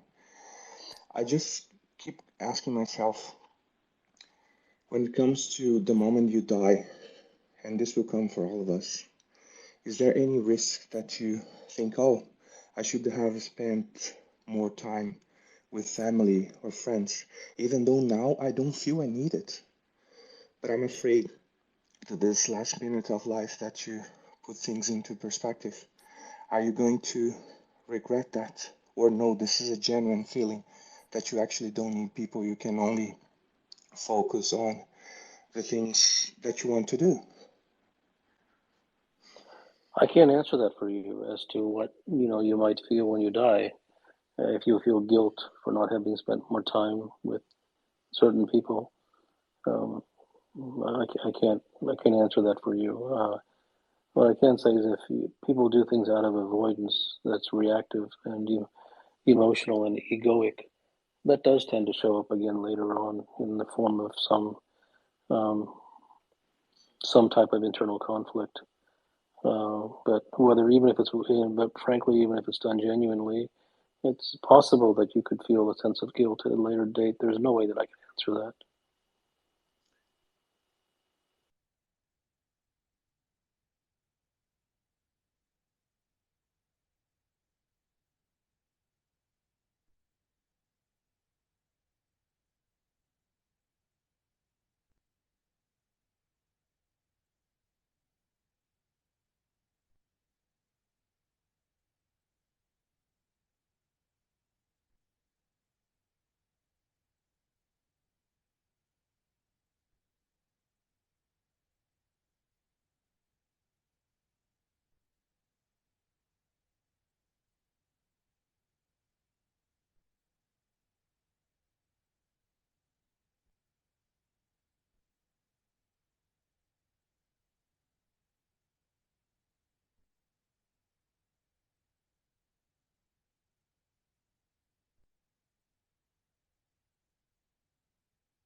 Is the question the answer?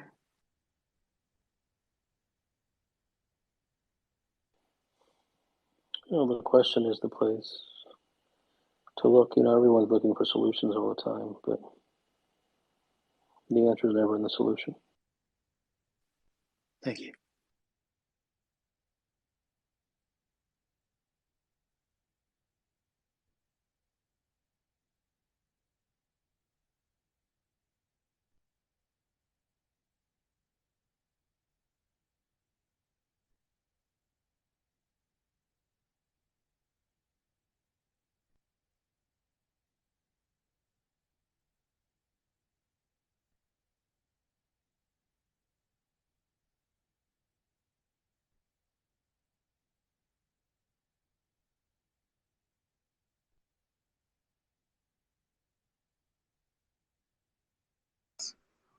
Hi, Kapil. Thank you for the space, and it has been amazing experience being exposed to your work, especially when I was in spiritual. And you actually led me to get rid You of. have a bad connection. I can't hear you.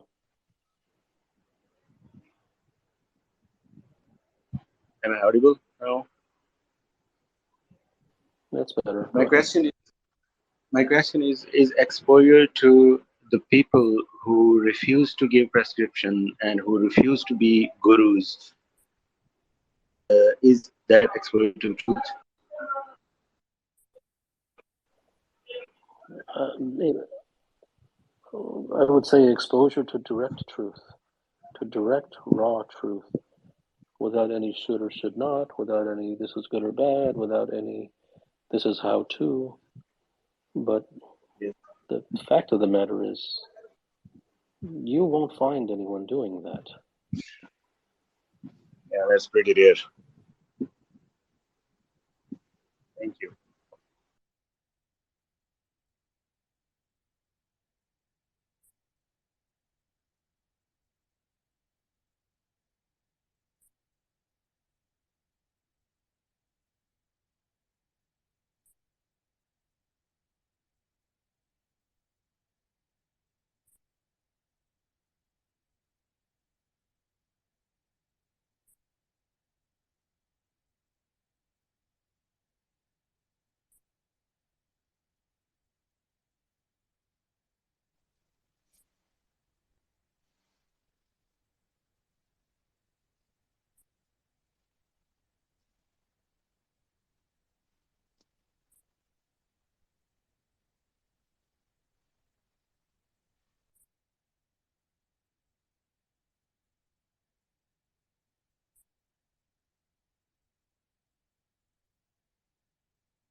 Sure about the protocol. Am I allowed to shoot, or do I wait for you to allow me to speak? Go ahead and ask your question. Perfect. Thank you very much. My question is, if it's true that we have selected to come to this life at this moment in time, what is it? How is it then we don't know what we fundamentally came here to do and to learn and to experience? Why is it an issue? I hope that question makes sense. Yeah, but I think you have a lot of assumptions. And then you ask questions based upon assumptions.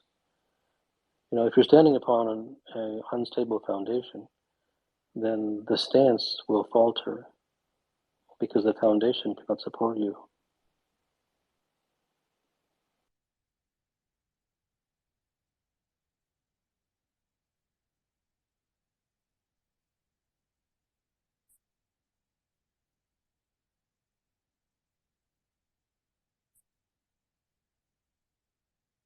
For the background noise. My question is, should we share our victories? And if yes, then with whom should we share our personal Hang on, victories? stop. There is no should. Sorry? There is no should.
the devotion to truth.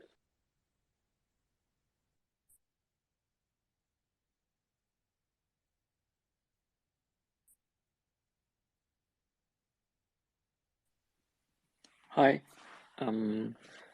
Is rationality preventing us from obtaining wisdom?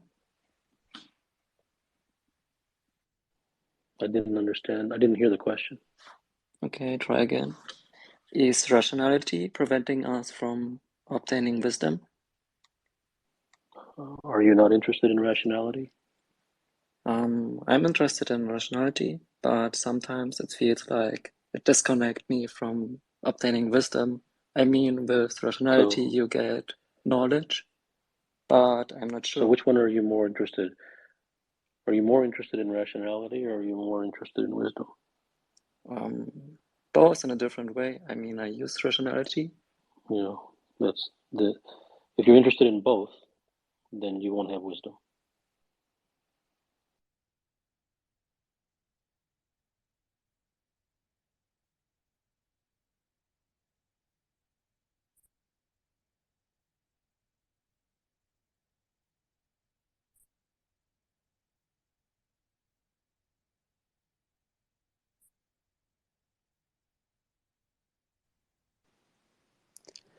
Hi, Kapil. Do you believe in God? Why or why not?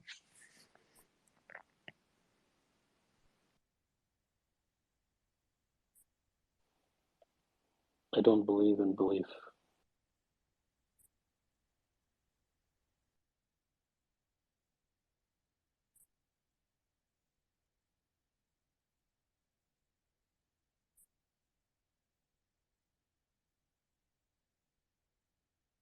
I'm wondering your thoughts on entrepreneurs who try to say they want to build big companies to help the world and take that money to do as much good as possible.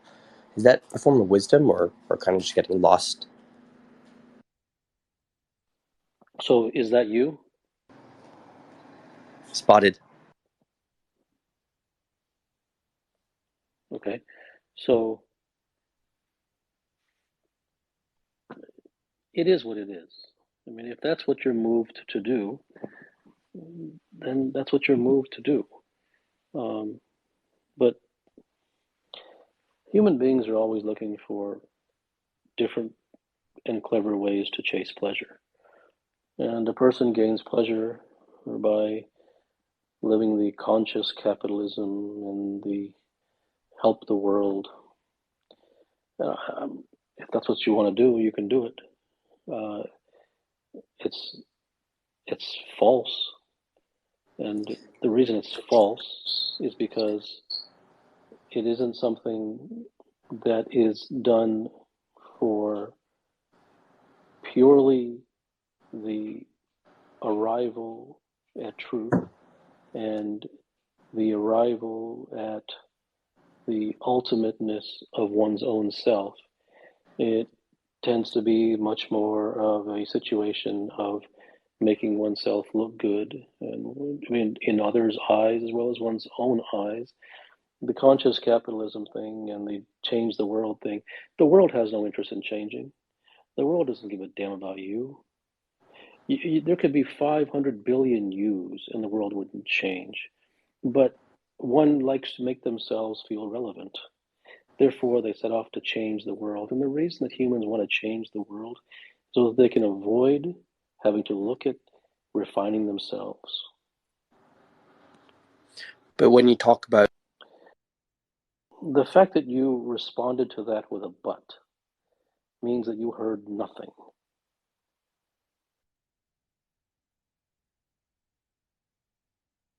And not that you should have heard something, but if you weren't going to hear it, why ask a question?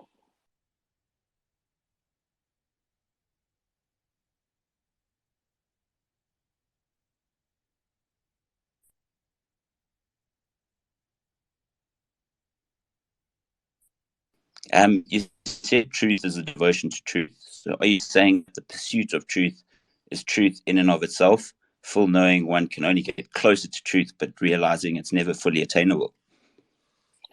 Well, you were on the right track, and then you came back to a cultural belief that, see, everyone in society wants to tell you that nothing's attainable. Practice forever. You're never going to get there. It's never fully attainable, and that's all conditioning. Okay.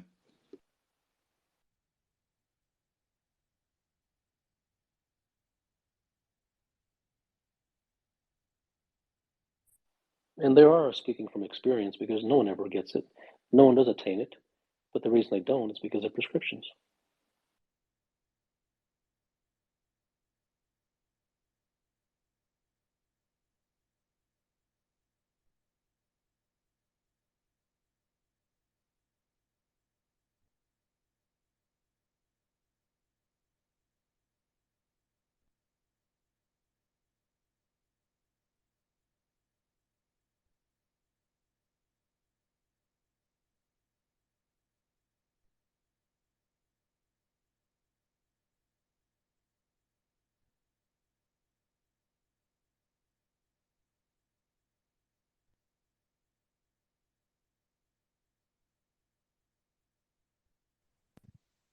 Hi, it's good to connect. My question is I'm young, but I'm more self aware about what's happening around me. I'm more interested in philosophy and more about extension or why I exist and finding out the meaning of life and all that.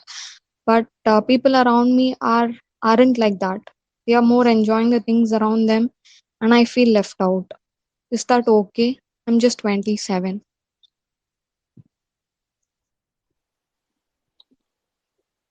What do you mean, is it okay? I don't know. I feel I left out, but I'm more interested towards learning philosophy, consciousness, reality, and all that. So, what if you fit in more, that might make you feel better.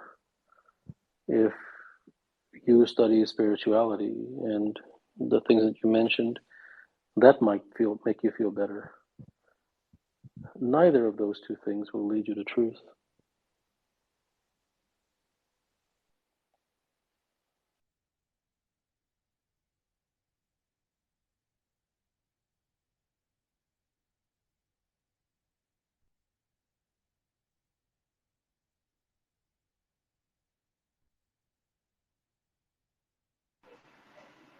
Hello.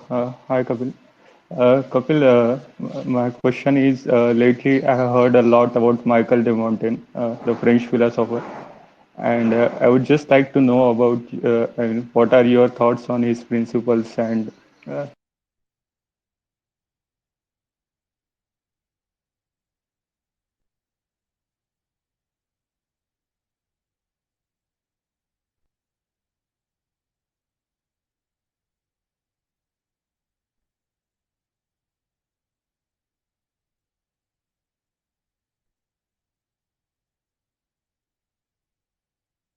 Hello.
Hi, Carpil. Thanks for taking my question.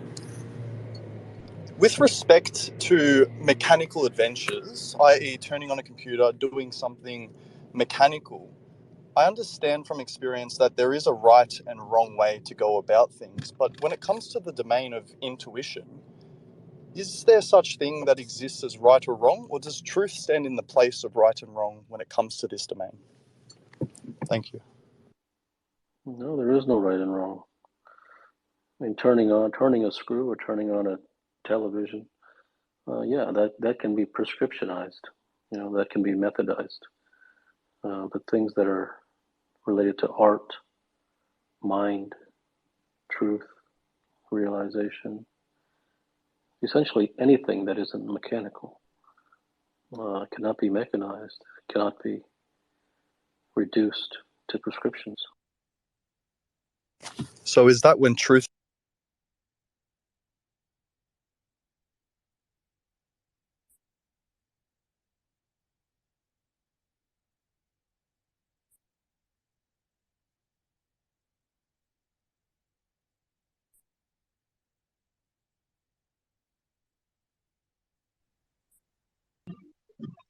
Hello, Kapil. How to be social?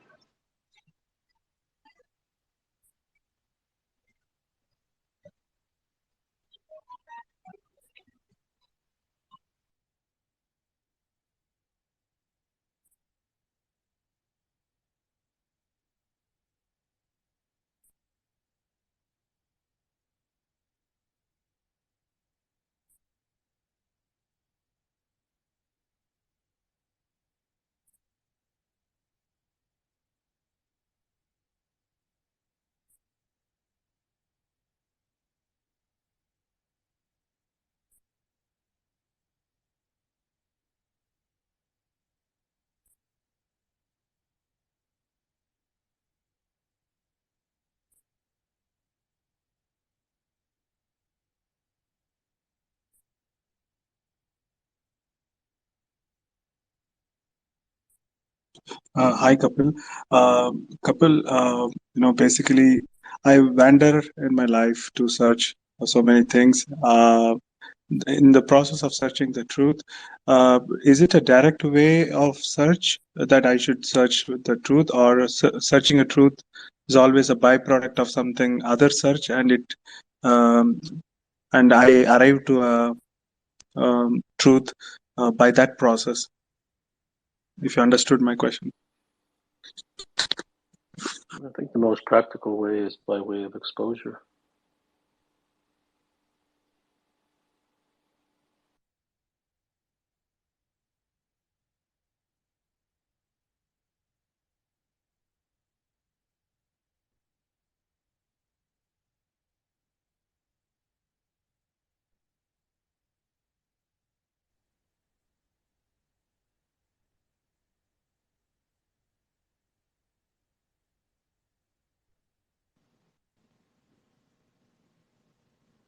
Hello, what's up?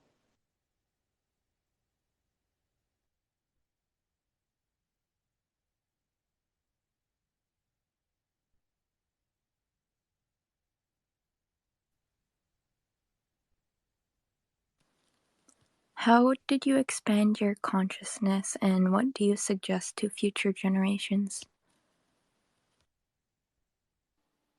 To drop all such nonsense.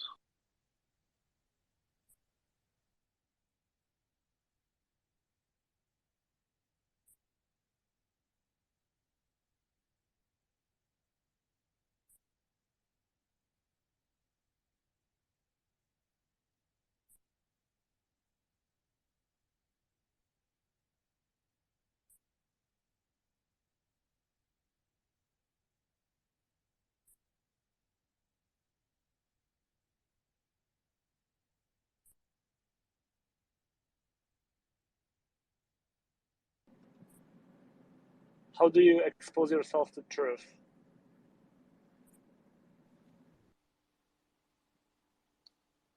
You expose yourself to truth, but wherever you find truth, you expose yourself to it, whether it be through words, whether it be through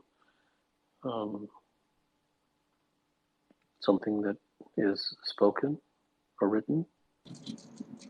What was the biggest sources of truth?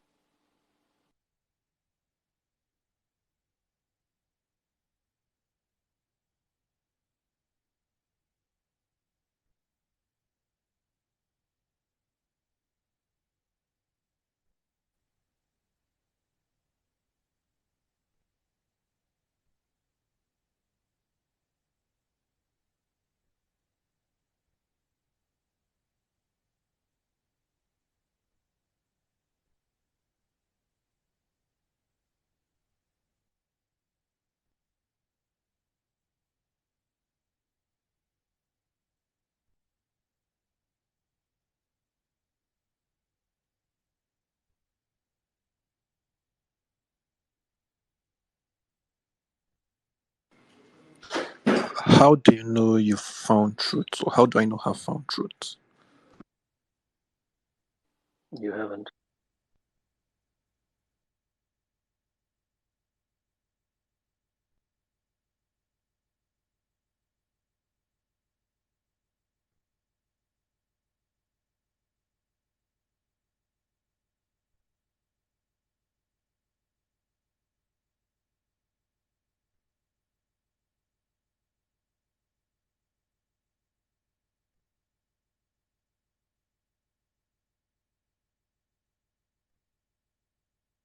Says, but what about an obsession? Like, does an obsession eventually become an attachment if you Well, I listen? never said that attachment is do whatever society says.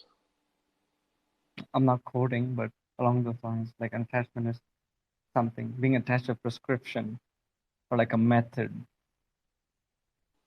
Well, that's prescription and method. That's not attachment. But yes, if you follow a prescription, then yes, then you're doing what somebody said. What's your question? Okay, my question is basically, does an obsession become an attachment, like an emotional attachment?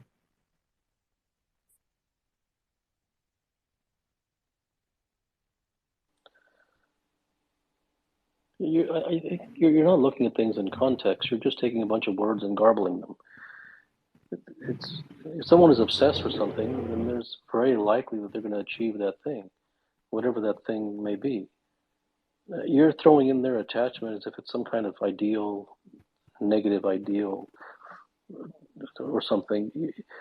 You're just crisscrossing wires of words.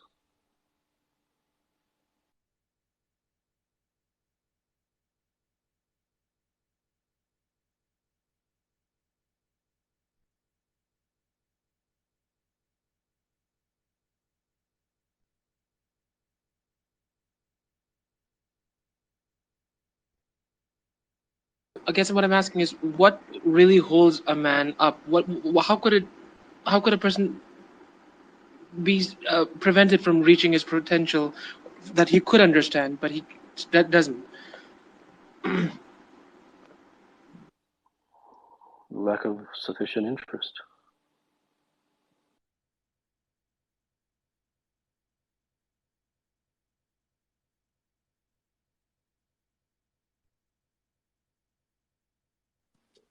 Hey, Kepler. I'm trying to understand a line from one of your Direct Truth podcasts that I've been pondering for quite a while now. And it's that all things happen because they are truth, and that the only thing that happens is the truth. What? Well, I don't know why that's difficult to understand. I was wondering, is it? Sorry, yeah. A thing's not going to happen because it's a lie. Yeah, I understand. It's only going to happen according to. Something's only going to happen if it's true.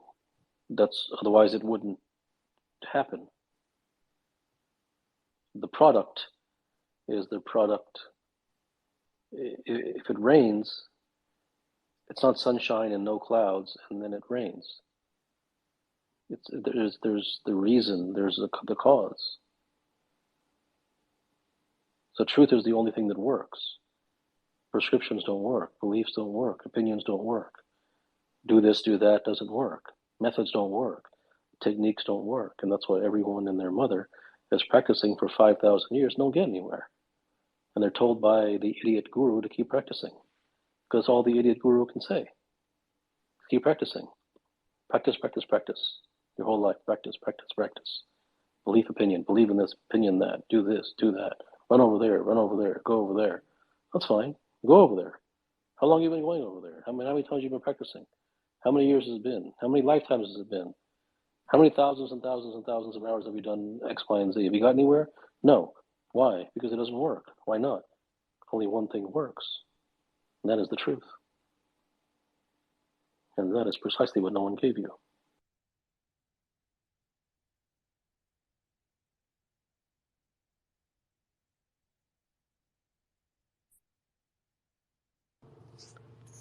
Hello? So what do you think? Do you think that your mindset's only works for you, or does it work for everyone?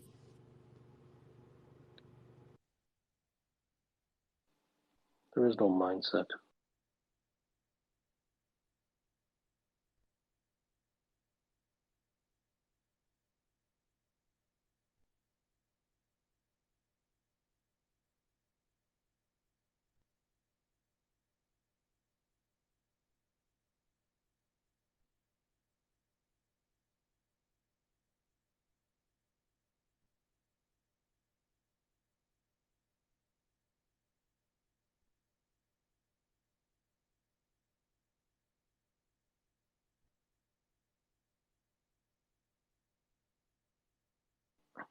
Good night.